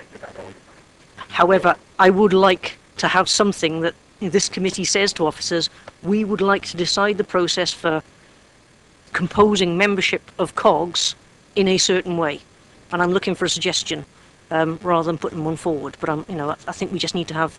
Otherwise, our job is not done tonight, because that was the very first question that was posed for us, and as a committee, we need to answer it.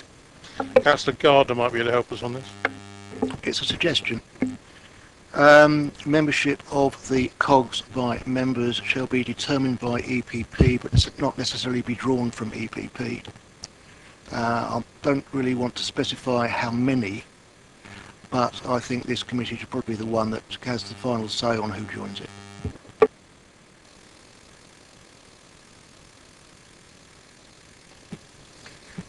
When Councillor Isaac made a contribution earlier, and he talked about other overview committees having a potential for input, and because they might have an expertise or whatever of that nature, I thought that was a good point he was making.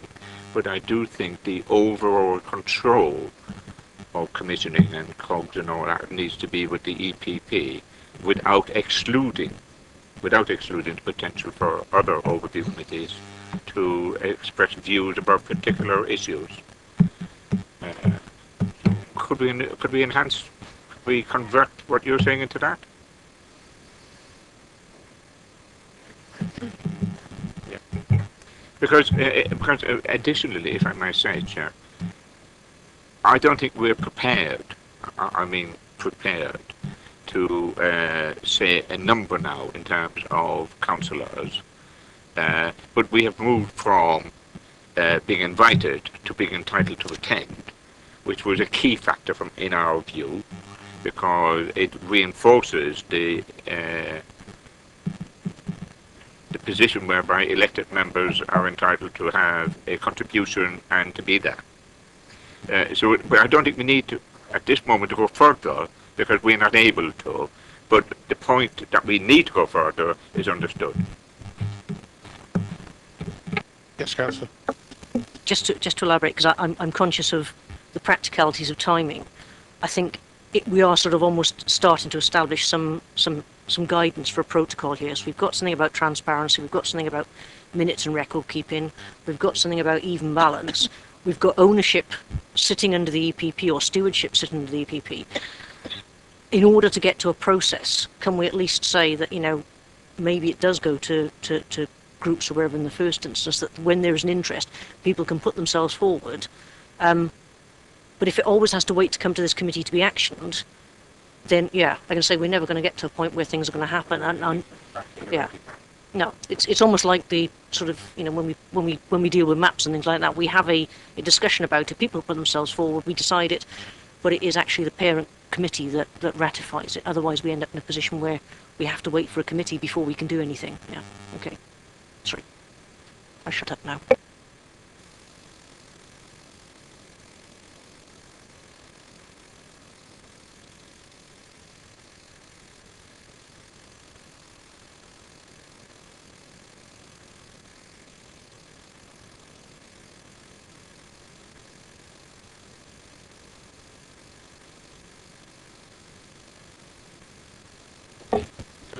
Okay.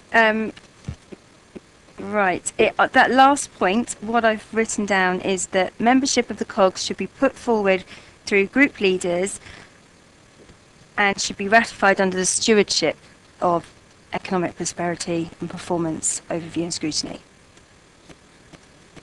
Happy? Okay.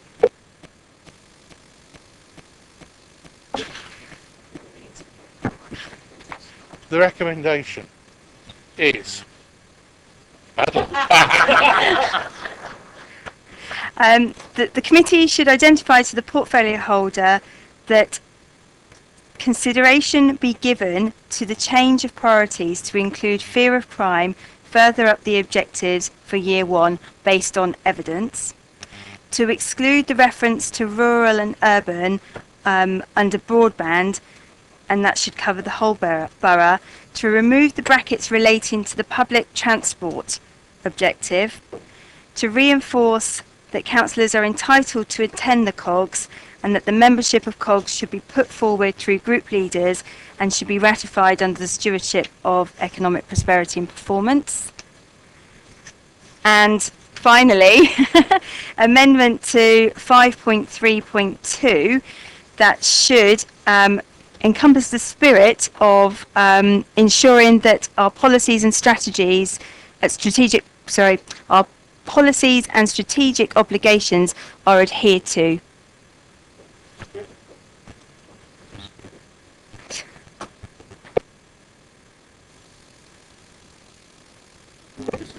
I've got an issue with point 1, where you referred solely to the public safety aspect, the fear of crime. I also raised the question of affordable housing. Now, Karen did say that the order be reconsidered. She didn't actually say any specifics on that. So I would look at the whole 6 issues again and ask the portfolio holder to consider the order. Can I say so, Chair? My recommendation, right, is my recommendation, and we're not going with just reconsider them. We're saying we want the fear of crime, the public issues about public policy and crime to be further up the agenda from number 6 to number 4. And it's very specific and very realistic, and if you don't want to agree with it, no problem. Thank you. right. Question of clarity. I mean, obviously, Councillor Keaton suggested that one's moved up to number 4. Well, at the moment, there's a group of 4 and a group of 2 reserves. If one goes up, which one's going to come down? Or are you suggesting there should be a group of 5 and just one reserve? Yeah. Well, what's number 4 on the culture one? Yeah, I was going to say, yeah, that one there, because they are. It doesn't necessarily they're in that order. It just says they're the following objectives. I'm not sure if they were actually prioritised. Can I draw this to some sort of But closure? 4 would come out. Yeah, that's just wanted to clarify. Yeah. Thank you very much. So are we all agreed, or those for the recommendation, please show. That's been agreed. Thank you very much. Do you want a few minutes break? Those against, sorry. Sorry, on item 1. Do you want? Does anybody want a couple of minutes break before the next item?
Councillors, can we get come back in, please?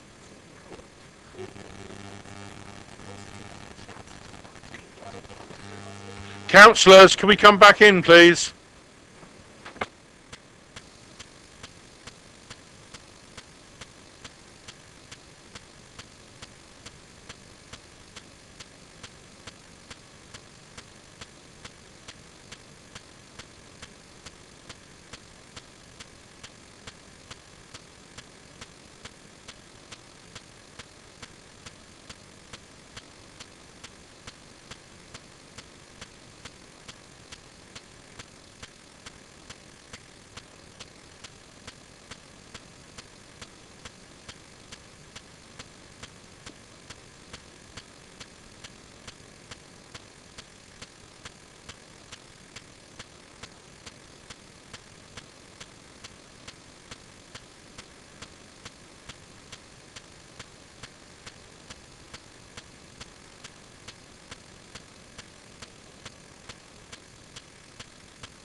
Right, well, I'm going to start because otherwise I will be here later than that. Just a reminder that I've just been told that we ought to move the recommendation on the last one on 2.1, 2.2. And that's on page, what's it got? 10 of 129. Committee views are sought on the draft identification needs and improving outcome documents, and committee views are sought on the year 1 programme objectives. Are you happy with the recommendation? And that, yeah, the recommendation we've just agreed also covers that. Agreed. Okay, agreed. Thank you. I would like everybody to have been back, but there we are. Page C, procurement and contract management strategy, and Amy Richards is the lead off. Yeah. Certainly in my view, there is a direct connection between the content of paper C and the pink paper at the back, because they're both addressing a similar issue. And if you accept that there is a direct connection, and I do because I want to talk about them at the same time, you would therefore need, as a chair, to exclude the public. That's why I raise it now, Chair.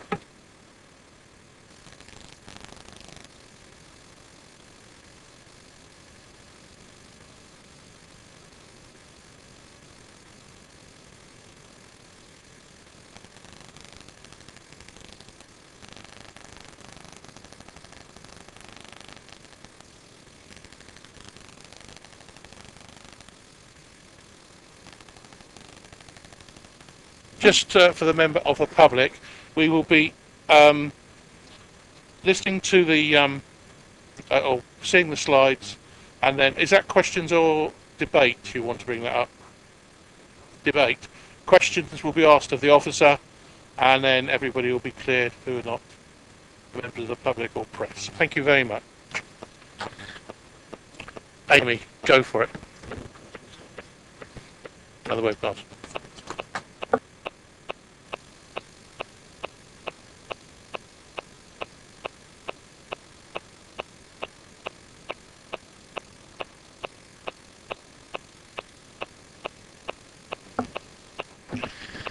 Right, Councillor Keating, because there is problems with the webcast, are you happy to discuss that particular item at the end?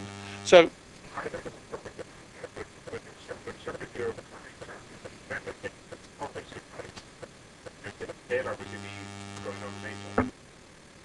Councillor Keating, how much of the pink paper do you think you're actually going to do? Are you going to actually refer to particular wording on that pink paper, or is it just can you ask the question without going into detail about the pink paper.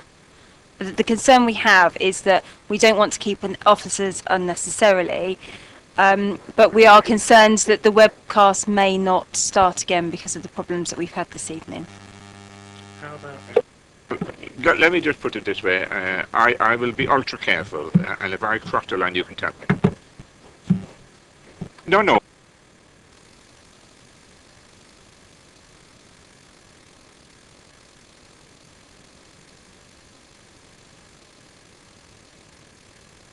Paper C will be taken now. Right. I don't want to use the gavel. If you do. Yes, I do. Right. I don't need to because I'll be being quiet now. Amy. Thank you, Chair. This isn't death by PowerPoint, I promise. Good evening, members. Procurement and contract management strategy. I just wanted to set the context of this with a few slides. The first slide we have here is the commissioning cycle, which I'm sure you'll recognise from the previous paper and indeed papers that the commissioning team have been bringing forward over the last few months. I just wanted to kind of set the scene that when we're talking procurement and contract management, we're talking about the do, review and analyse section of the commissioning cycle. So it is a fundamental part of this commissioning process. Although commissioning may be new to Basingstoke and Deane, I just wanted to set the scene again that at Basingstoke and Deane the procurement isn't new. We have an established team that has been around. The central team, procurement performance team, has been in place since April last year, and prior to that there was procurement posts within the council for a number of years. And the team has contributed over the last 5 years to savings in the region of 2.5 million. And to further evidence the success of the team, we have won in 2010 and 2012 awards from the Federation of Small Business for our procurement policy and practices in dealing with small and medium enterprises. So the new strategy builds on the previous procurement strategy of 2008 to 2012, and more importantly, as you would have seen from the commissioning cycle, how the two roles, procurement is followed naturally by contract management. The new strategy brings the two activities together clearly in one strategy. And it also builds on best practice and new legislation, including sustainable procurement, best value, whole life costs and social values.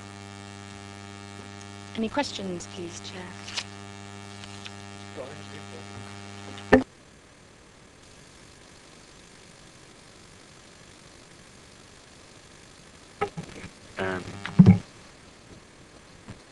Another paper before us tonight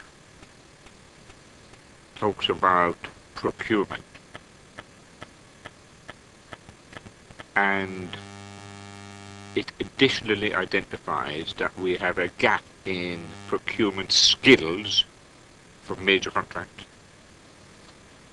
Does this particular proposal eliminate our need, or is it intended to eliminate our need, to acquire those procurement skills?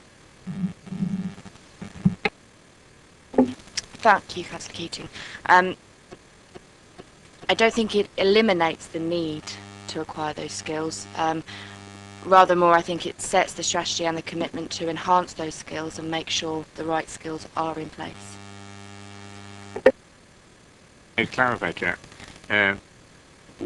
we have identified and confirmed in a number of different meetings that we have a gap in that skill measurement. In fact, the fact that we have a strategy doesn't provide the skills. It provides the mechanism by which we apply skills rather than address the gap. Am I making myself clear? Talking about procurement for large projects, which we have a history of making a meal of, is the best way I can put it currently.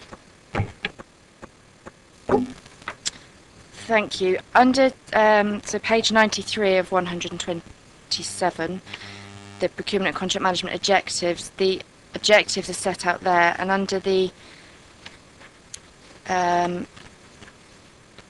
people section, 6.2.1, short term, there is the bottom one there is develop a training awareness programme of the requirements of contract standing orders for all those who are involved in procurement and contract management activity.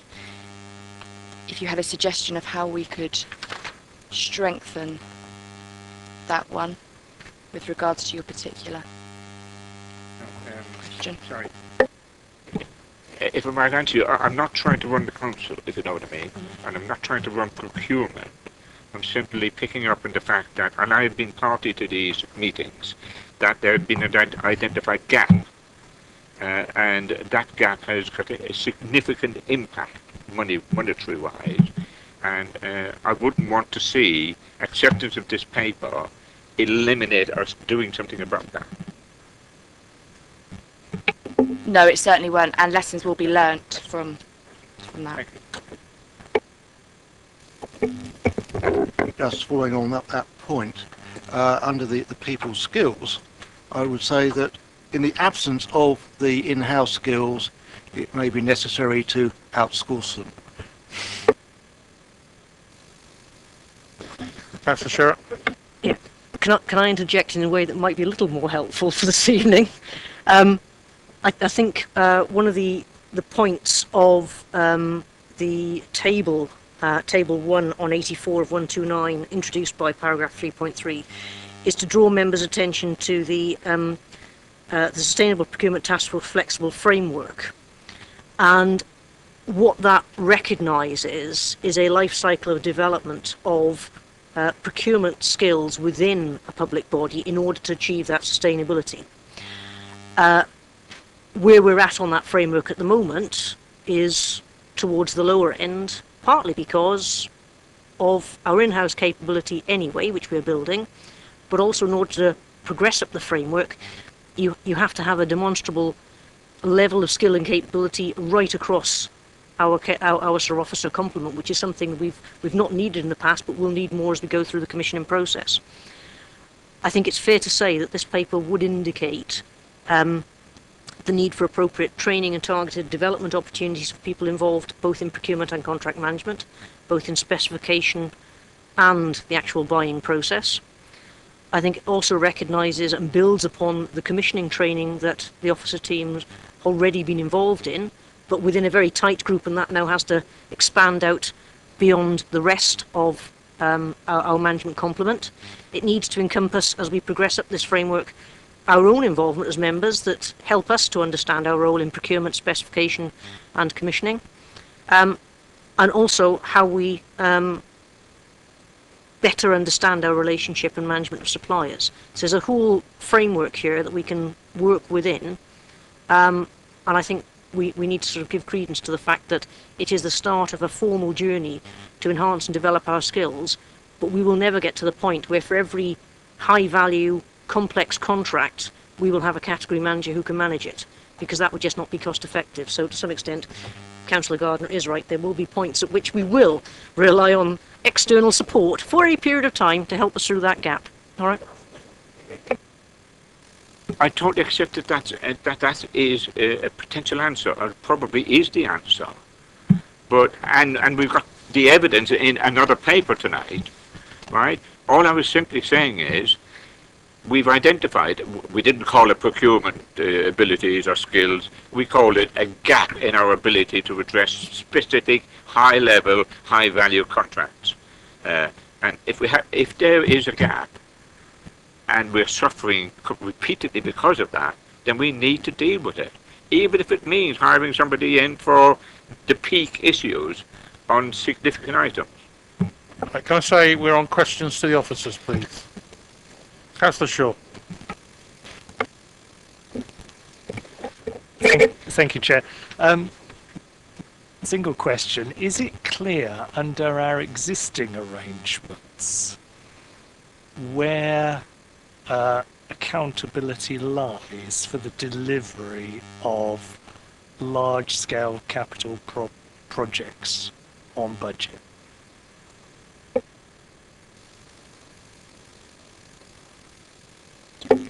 It would be the budget holder and the head of service, relevant head of service, I believe. Any more questions? Councillor. Just a really minor one on the very last page, which is the appendix of the paper. Sorry, it's page 104 of 129. Maybe the way I'm reading it, low value contracts £20,000 to £50,000, obtained through written quotations, use suitable framework agreement select. Is that and or is that both? I know that that's part of our existing standing orders. I just, in the first one it's obtained through verbal or written, all written quotations. And the next one it's obtained through quotations or and. Sorry. Yeah, that's an all. I'll make sure that's updated.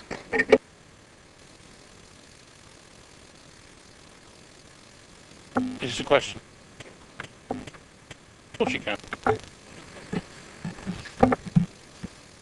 Is it correct that we're prepared to accept verbal quotations to do anything in this council?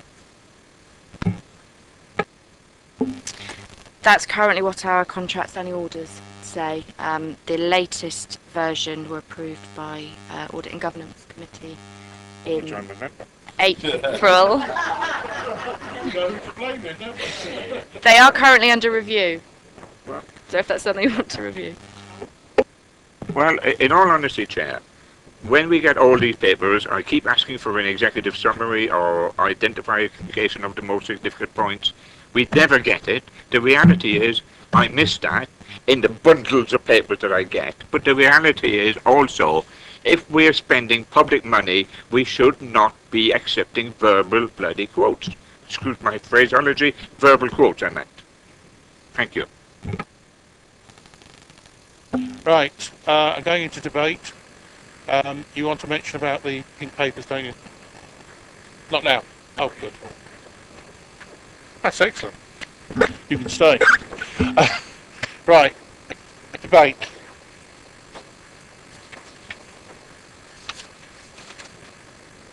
Nobody? Councillor Gardner. Just to start it off, I think it's a good paper and I would thoroughly recommend it.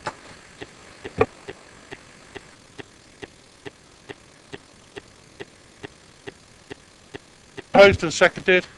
All agree? That's carried. Thank you. Yeah, that's recommendation.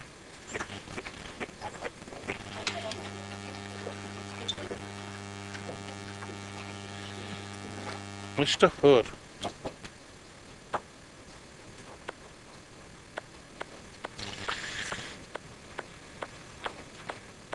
Yes.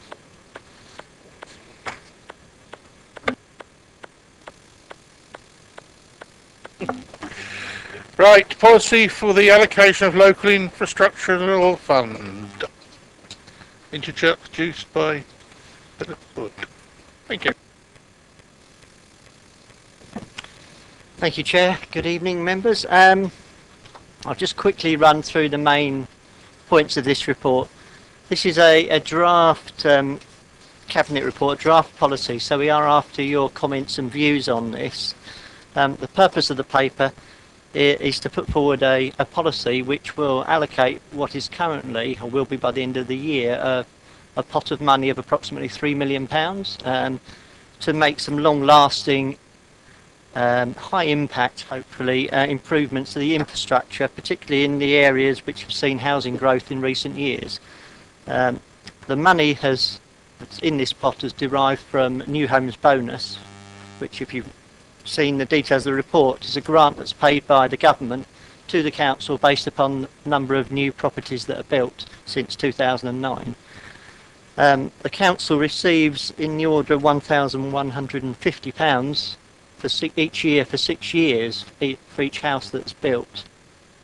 And the council policy that was agreed, I think, back in 2011, was that 20% of that funding would be used to support the revenue budget, and the other 80% would be split equally between what we called here key infrastructure, so infrastructure that will be of value across the whole borough, and community infrastructure, which would be of more local benefit. just for information, as set out in, I think it's Appendix 2, you can see there that we've had growth of 2,777 properties since 2009. And I was going to say, half of that growth, 1,324, is what we've shown in the report as town areas. So about 50% of the growth in the borough has been within sort of town areas of the borough. Just to quickly run through the areas where this committee's views are particularly welcomed. The first bit is the principles for allocating this fund, which we're proposing is called the Local Infrastructure Fund. The proposals here have been developed following a map, a members' advisory panel. I think there were a few. Councillor Gardiner was on the panel, Councillor Joe Wardener was on the panel, Councillor Shark attended one of the meetings, didn't you, of the panel, and there were a number of other members that were on that panel that are not here this evening. But I think it's fair to say that the proposals that are in this paper came from broad support across the different parties for the people that were on that panel.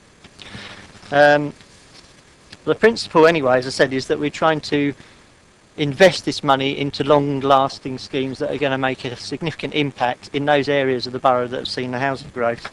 We're suggesting that in order to do that, the sort of minimum cost of a scheme should normally be £25,000. That avoids overlap as well with other grant schemes that the council already has, which are for smaller sums of money, for example the community buildings or community facilities grants and some community heritage funding granting as well that we have. We're also suggesting that the allocation of this money should be proportionate to the amount of growth that's been seen in each of the different areas. So those wards or parishes that have seen the greatest growth will be able to bid for the greatest amount of money from this fund. Also suggesting that where the growth has been less than 30 properties since 2009, that the funding is pooled, so that it means that there's the opportunity for those areas which have got less money in to still be able to put schemes forward which maybe are £25,000 but actually haven't had the money in the bank by effectively borrowing from some of the others that are there. So the idea of that is to try to make sure the money gets used quickly rather than sitting in the bank waiting for people to accumulate enough to be able to bid against. And the schemes themselves can be either locally initiated, and that would include coming from ward members or from the parish councils or from the town councils or community groups, or the bids may also be coming from the council. But whoever puts the application or bid forward for funding will have to complete the same application process so that they can all be measured on the same basis. And then moving on to the next part, a decision report will be produced normally twice a year, recommending the allocation of this funding to whether it be council initiated schemes or more locally initiated schemes. And depending on the scale of the funding that's being allocated, it'll either be a portfolio holder report or a cabinet report. And another thing we're talking about, there'll be some administration costs as a result of this. We estimate at the moment half a post to do the process of explaining the application process to different areas, different parishes and so on, and then doing some assessment of the applications as they come in. And that can be funded from this pool of money as well. We're estimating £19,000 a year, half a post for that.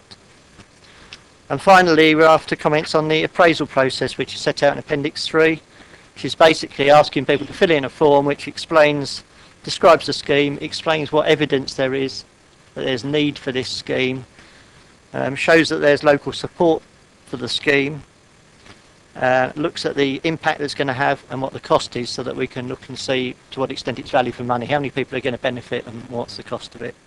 And also it looks at the ongoing implications, because one of the principles, one I didn't mention before, was that we don't want schemes coming forward that the council is going to be, or that will rely on council funding in future years. This is a one-off source of money, so whatever we build, whoever's taking responsibility for it needs to be able to fund the ongoing running costs. The council could help to fund the actual initial building cost, but the running cost either needs to be funded by somebody else or there needs to be no running costs.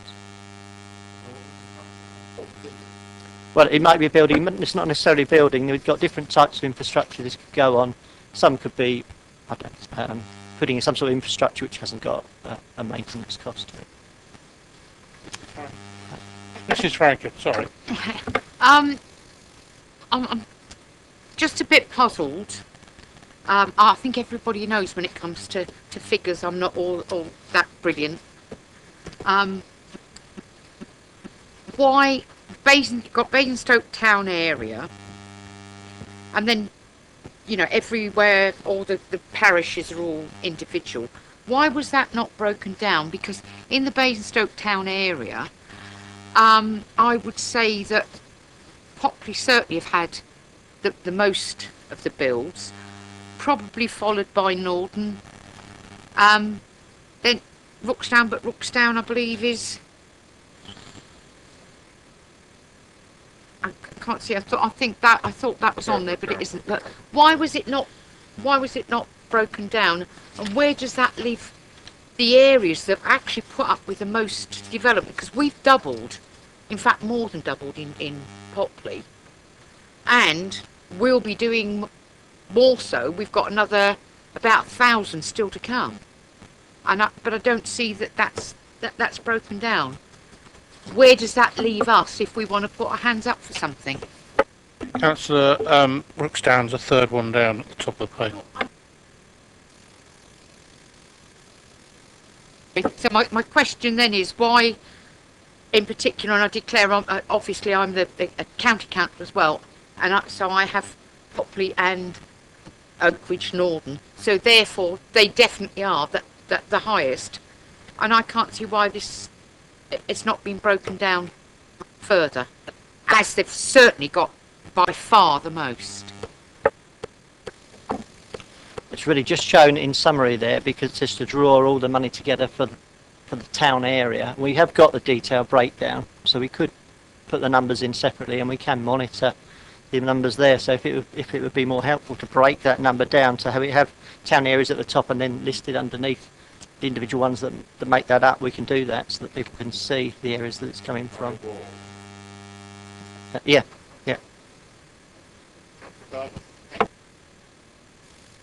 Mr. Chairman, I think we all received an email from Councillor Keith Watts concerning Whitchurch, and I can well understand that Whitchurch feel that their building is their entitlement, and they have £31,000 in their pot. And I would ask the portfolio holder to consider reducing the cut-off from 30 to 25, so that Whitchurch falls into the top band rather than the lower band. Now, I missed the last meeting of the map. Perhaps you could tell me why you picked on 30 and why the cut-off's where it is.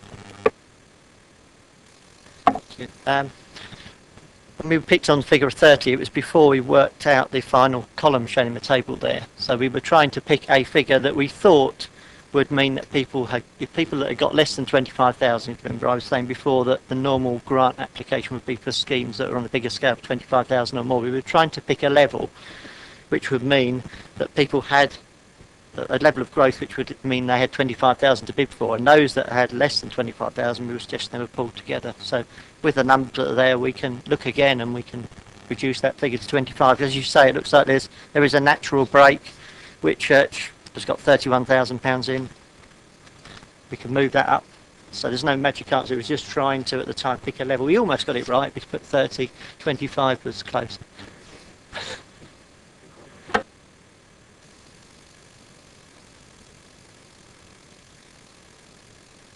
Yes. Are we on questions, Chair, or are we on debate? I'll pass for the time being. I will wish to contribute to the debate in a moment. Thank you, Chair. First question is on page 109 and 109 and the paragraph 7.4.2. Could you please explain what the last sentence of that paragraph actually is intended to communicate to me?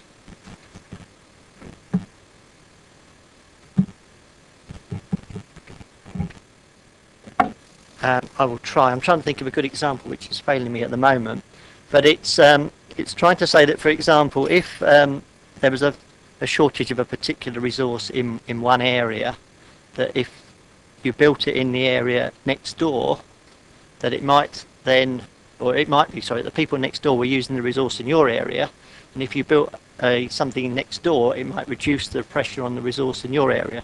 So if you had, for example, a community facility, a youth club that's been overused, rather than expanding that youth club, it might be because people are coming from next door to yours, you use your youth club and build them one instead. So.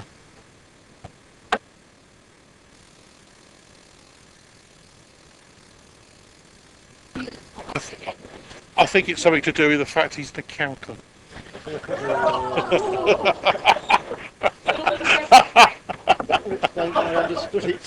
Any other questions to the officer? Yes, Councillor Keating. Going now to the chart on page 115. Bearing in mind the existing documentation that we have in front of us, am I right in interpreting what you have portrayed there as saying that everybody in the bottom categories, apart from Whitchurch, would have no entitlement to apply for anything? Well, they're all below 25 grand. Let me explain. Obviously, it wasn't clear there. What we were saying is that they're all below 25,000. So at the moment, if you just said that the minimum cost of the project was 25,000, they wouldn't be able to apply because they wouldn't have enough money to pay for any of the schemes. But as I sort of explained at the start, the New Homes bonus is paid, whatever it was, just over £1,000 per year over 6 years. So this is the cash that's in the bank. So sometimes, or in most cases, properties would have been built. We might have only had 2 years worth of grant, and there'll be another 4 years to come. So what this is suggesting is that where we know that some of these areas are going to get some more money in, that they should be able to bid now, if you like, for a scheme that they'll be able to fund over the next few years as the money comes in. So it's just trying to say that where they're, the ones that are pulled together can bid, and they can do that because at the moment they've got less than 25, but they would need more than 25. So long as they knew they were getting the money in, they could bid against that. The ones that are above the line have got more than 25,000 anyway, so they don't need to be pulled from that.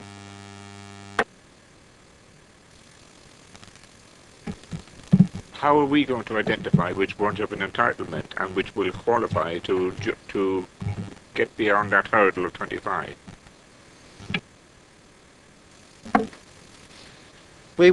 Part of what officers can do is we'll be able to keep track of how much money has been allocated to each area, and we'll be able to tell. We can give that information to each of the wards or parishes about how many properties they've had in, what the total amount of money is they're going to get, and they can just see from that how much has been received to date. So we'll be able to communicate to people how much they should be getting or will be getting eventually. Could we have that information as members of this committee, please? Certainly, yes, I can add that there. Do you want me to email it round to the committee to give you that extra information here?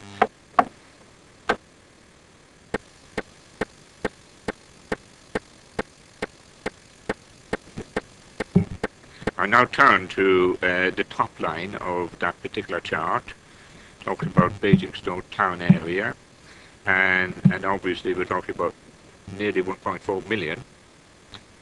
And I'm assuming, and the question is, am I right in assuming, that all of the town urban wards, are encapsulated amongst that figure?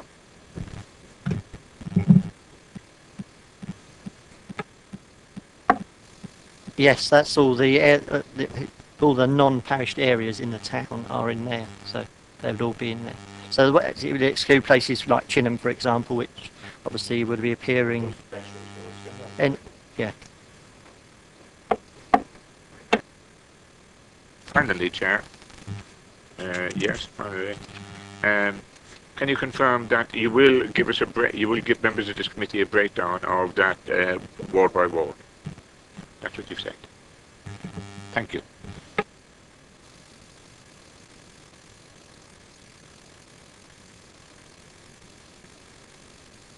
Yeah, I don't think it's going to happen, but just in case, when you break down the town wards, obviously I know my town wards are going to be right up the top. But what happens if one of those town wards comes below the 25 target? Well, what's been suggested here is that we treat those as a whole, so we treat those as a pool effectively between them. So we're not saying the money be moved between areas, but effectively it can all be treated as above the line there. Following on from that then, so will it be proportionate as to the amount of development each particular ward has got and what they can bid for? I'm not quite sure how that would work. Actually, that's one of the principles that we've got there, is that the allocation of the funding should be proportionate to the grant that's been generated. So the areas that have seen the most housing growth and generated income. Yep. I just wanted to establish that. I know that that's what it said in the report, but I just wanted to establish that was going to be ward by ward, because obviously all we could see in this paper as it is at the moment, it's all clubbed together. So as long as I've got your insurance, I'm quite happy with that. Just a brief one, Chair. The star at the bottom, amount of grant actually, it's page 115 and 129. The qualification at the bottom, amount of grant actually received. Could you explain that? Because it goes to 31st of 3rd 14, and then it mentions about 2014-15. I'm thinking about Tadley in particular, because Tadley can't have any growth because it can't build anything. But we have got Tivoli Park that's gone up. So when will that come into the totals here? The figures that are here, the government calculates the amount of grant it pays us based upon the council tax base. So these figures that are showing the number of properties are taken from the council tax system, effectively, that shows the number of bills that go out there. So as the tax base increases, so as you get new properties built in Tadley, then their cut-off date is, I think, October each year. So if it's been built by October, then we receive the grant income, or we start receiving the first of 6 instalments the following year. So if the property is built this financial before October this year, it appears in the council tax register. We then receive the first instalment of grant next year, so that gives you then some money to bid against once it's come in.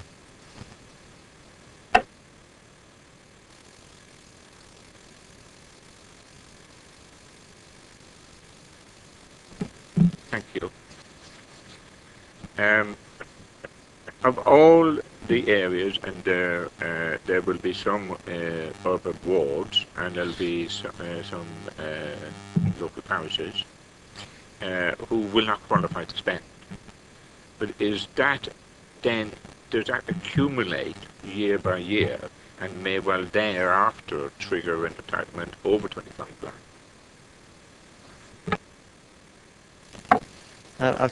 We will be keeping this ongoing record keep on going, so we'll be able to see how much the growth has been in each of the areas as we go on, and we'll be able to see how much income has been received as a result of that area, and then we'll be showing also how much has been allocated to that area in terms of new schemes. So we should be able to see at any time what the balance is.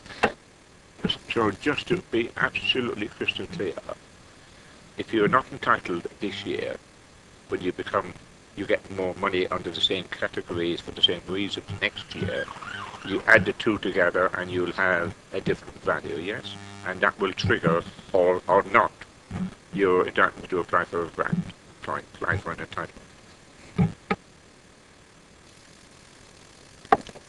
Yeah, shall I explain more how it works? I think I'll try and explain it again. Yeah, so when you take the cash that's been received up to this year and you add on the cash that's been received next year, and that tells you a total amount that's available. But then you can also take account of the fact you might have a number of years still to come, and you might be able to bid based on the fact you've got extra money to come in because of the pooling arrangement. What happens to the money if your numbers are so small you never trigger 25? It will remain in the pool. It will remain in the fund there. So it would be allocated there ran against the area.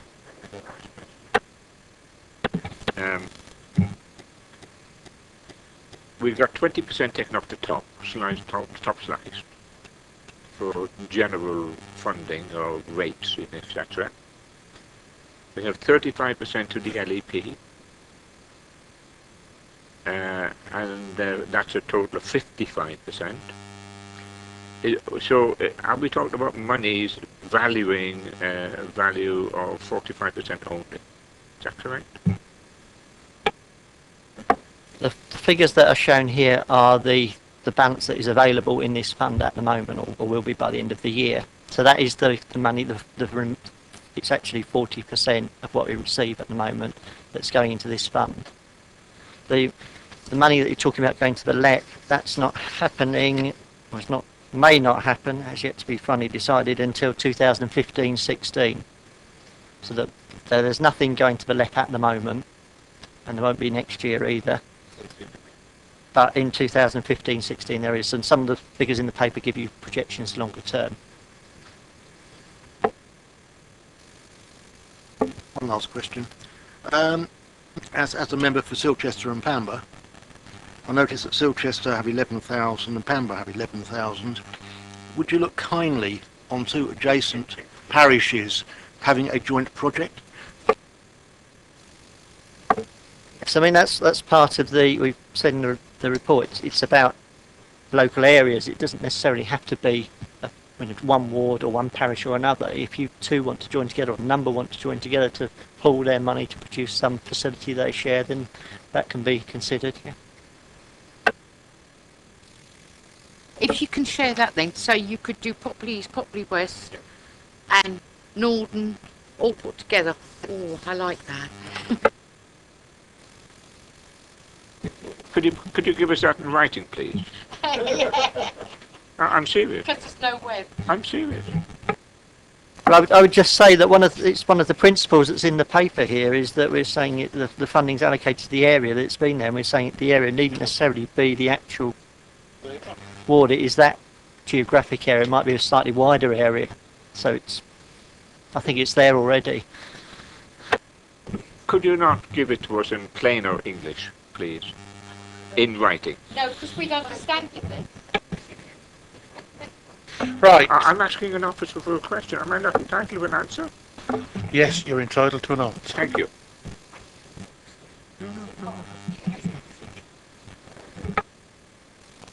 What I could say is that this is a draft report, which you ask for your comments, so we can put one of your comments that you should make that clearer, and we can look to put that into the final version to make that clearer.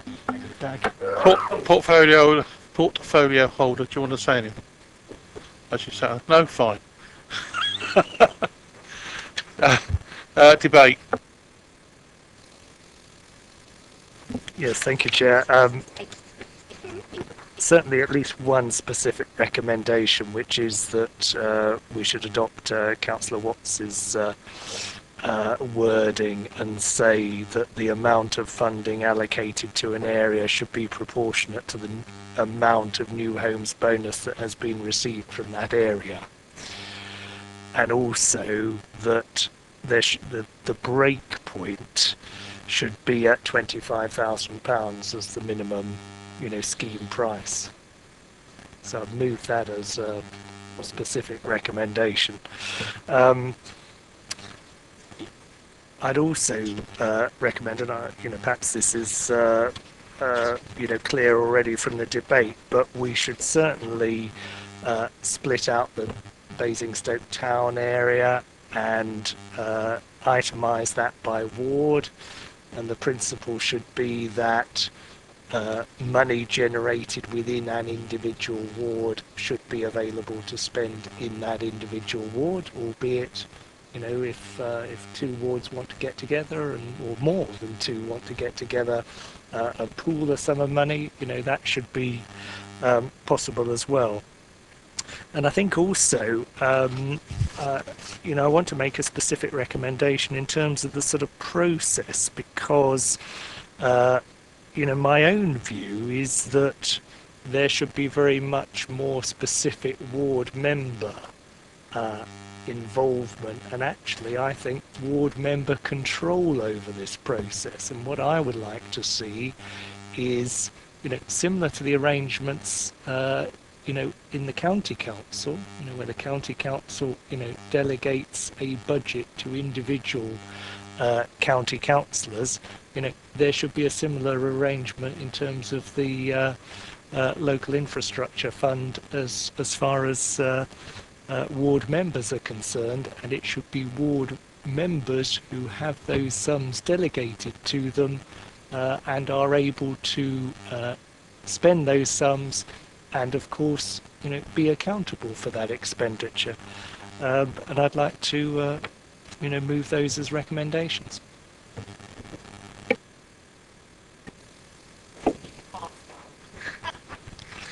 Chairman, I just wanted to address one of the points that Councillor Shaw made. Of course, it's completely within the committee's rights and gift to make any suggestions to be considered. But I just wanted to pick up on the 25, in your case, Councillor Shaw, 1,000 threshold, and in Councillor Gardner's case, as I understood it, 25 dwellings or bandy equivalent. And there's a difference there, and just I just wanted to provide a comment in that I would feel that it would be better if it was 25 dwellings, which still deals with Councillor Watt's point around Whitchurch being put into the category above, but it's on the basis that that is the way that government calculates the money. It's on number of bandy equivalents, not on the total money that they're giving you. So that provides a more consistent and thorough boundary that we could set, and that's also the case that we currently set it at 30, so it's amending that as the principle. That's why we set 30 dwellings rather than 30,000, for example, as the threshold. I just throw that out as a comment, and of course I'm sure committee will have other comments as well.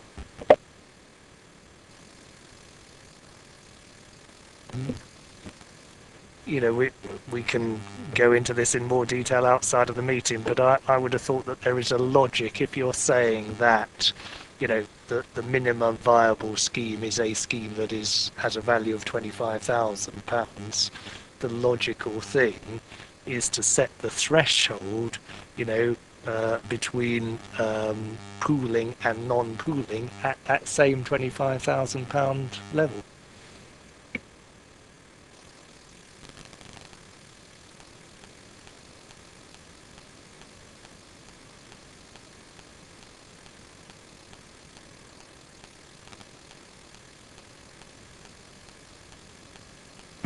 Thank you, Chair.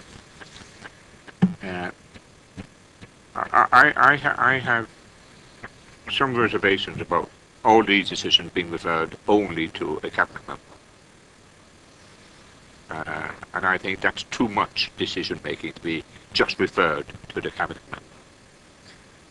I do believe that the ward members as a whole, and specifically for the particular area, have an entitlement to have a contribution in terms of the decision making on the distribution. Because if they're excluded, the reality is there is no individual representation by ward. And I think that's wrong. I prefer to see a small committee of ward members using a standard formula to rubber stamp or to endorse or approve allocations under this particular thing. And in support of that, I would also say that the ward members should have a box on the application form to make a contribution. And I think their contribution would be of value in these particular circumstances. We were talking about the allocation of funds and the spending thereof in your patch.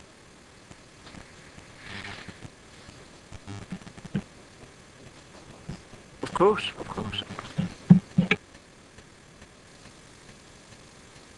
Councillor Wardadina. Thank you, Chairman. I just wanted to actually give you some comfort, perhaps, that actually on page 120, as part of the appraisal, it will be one of the criteria that ward members support a scheme. and so we do definitely want to engage with ward members, and indeed perhaps combinations of ward members, to ensure that ward members agree with what's being proposed, and that the proposals that might have come from a community group without direct reference to a member have been considered by those members. So I just wanted to contribute. Can I say thank you for that contribution, because I welcome it. Thank you. But to make that work, you still need to amend the application form to give the evidence to whoever is considering this what the ward members think. But apart from that, the only other issue I wanted to raise was, I think there was a danger of topslicing any grant for general taxation purposes. Because when that grant or entitlement is eroded or changed or eliminated, then the reality is you then have to find another mechanism to replace the money that you're then losing for general taxation purposes. And I know the decision has already been made, but I'm just expressing a view that it is creating an environment whereby a government decision to stop paying the new home bonus will create a difficulty in terms of general taxation, and that's creating an unnecessary gulf if such decisions are made in that way. So I just wanted to make that point, Chair, and that's it. Yes. Taking on what Councillor Shaw said, something along the lines of the devolved budget in the county. Those of us that are county councillors and have this devolved budget know exactly what you can do with in your local area. So I'd like to think that we think something along those lines. You've used the word that the councillor supports something. Is there a mechanism for the councillor to suggest what would be needed? Where are all the suggestions or all the ideas to spend the money coming from?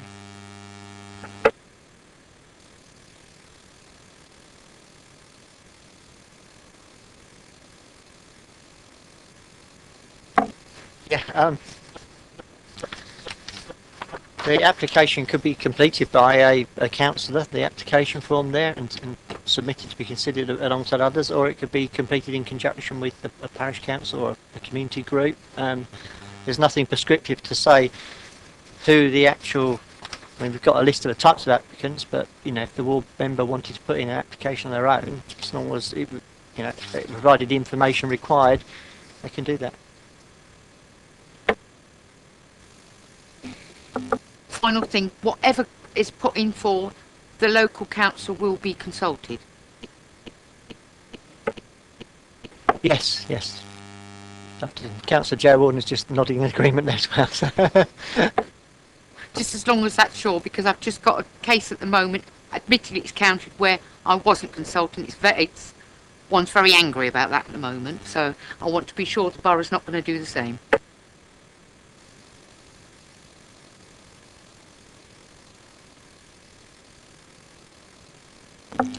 Summary. Thank you, Chair. The points that have been raised are that the threshold should be set at 25,000, that a breakdown of the borough Basingstoke town area funding should be distributed to members via wards, that more ward member involvement, similar to the process that Hampshire County Council scheme adopts in devolving sums of money to ward members, should be considered. Reservations about the decision making being referred to the portfolio holder, and that ward members should be involved in the process, and the suggestion was via a small committee of ward members.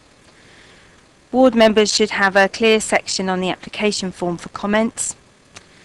There's a danger of top slicing any grant and concern that changes to the government's contributions could cause issues. and that local councillors should be consulted on applications in their wards. Chairman, thank you. I just wanted to pick up on the point that I raised earlier with Councillor Shaw regarding the 25,000 as opposed to 25 dwellings threshold, and there had been discussion around 25 dwellings, and I just wonder whether it ought to be captured that that was one option and another option was 25,000, so that we can then consider both options alongside everything else that's been put forward by the committee.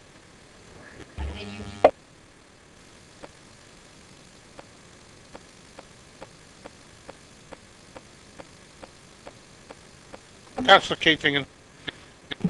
Just a small point, Chair. I did ask that the last sentence of 7.42 be expanded to help us to understand it better. Thank you. This is me being gentle.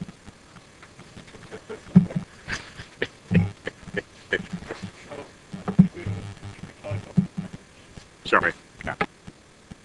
Can I just check for the avoidance of doubt, because Natalie referred to the town breakdown by ward, but the point was slightly further than that, and that the point was that, you know, the money should be divided and, you know, allocated by ward. There, i.e., you know, there shouldn't be pooling within the town area unless it is by the decision of ward members.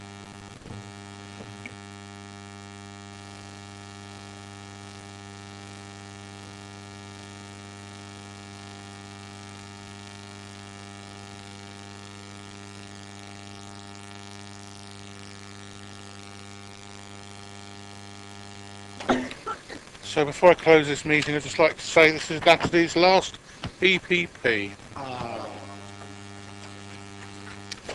And I'd like to thank her on behalf of us all for the patience that she's shown us, and that wish her every success in her future venture.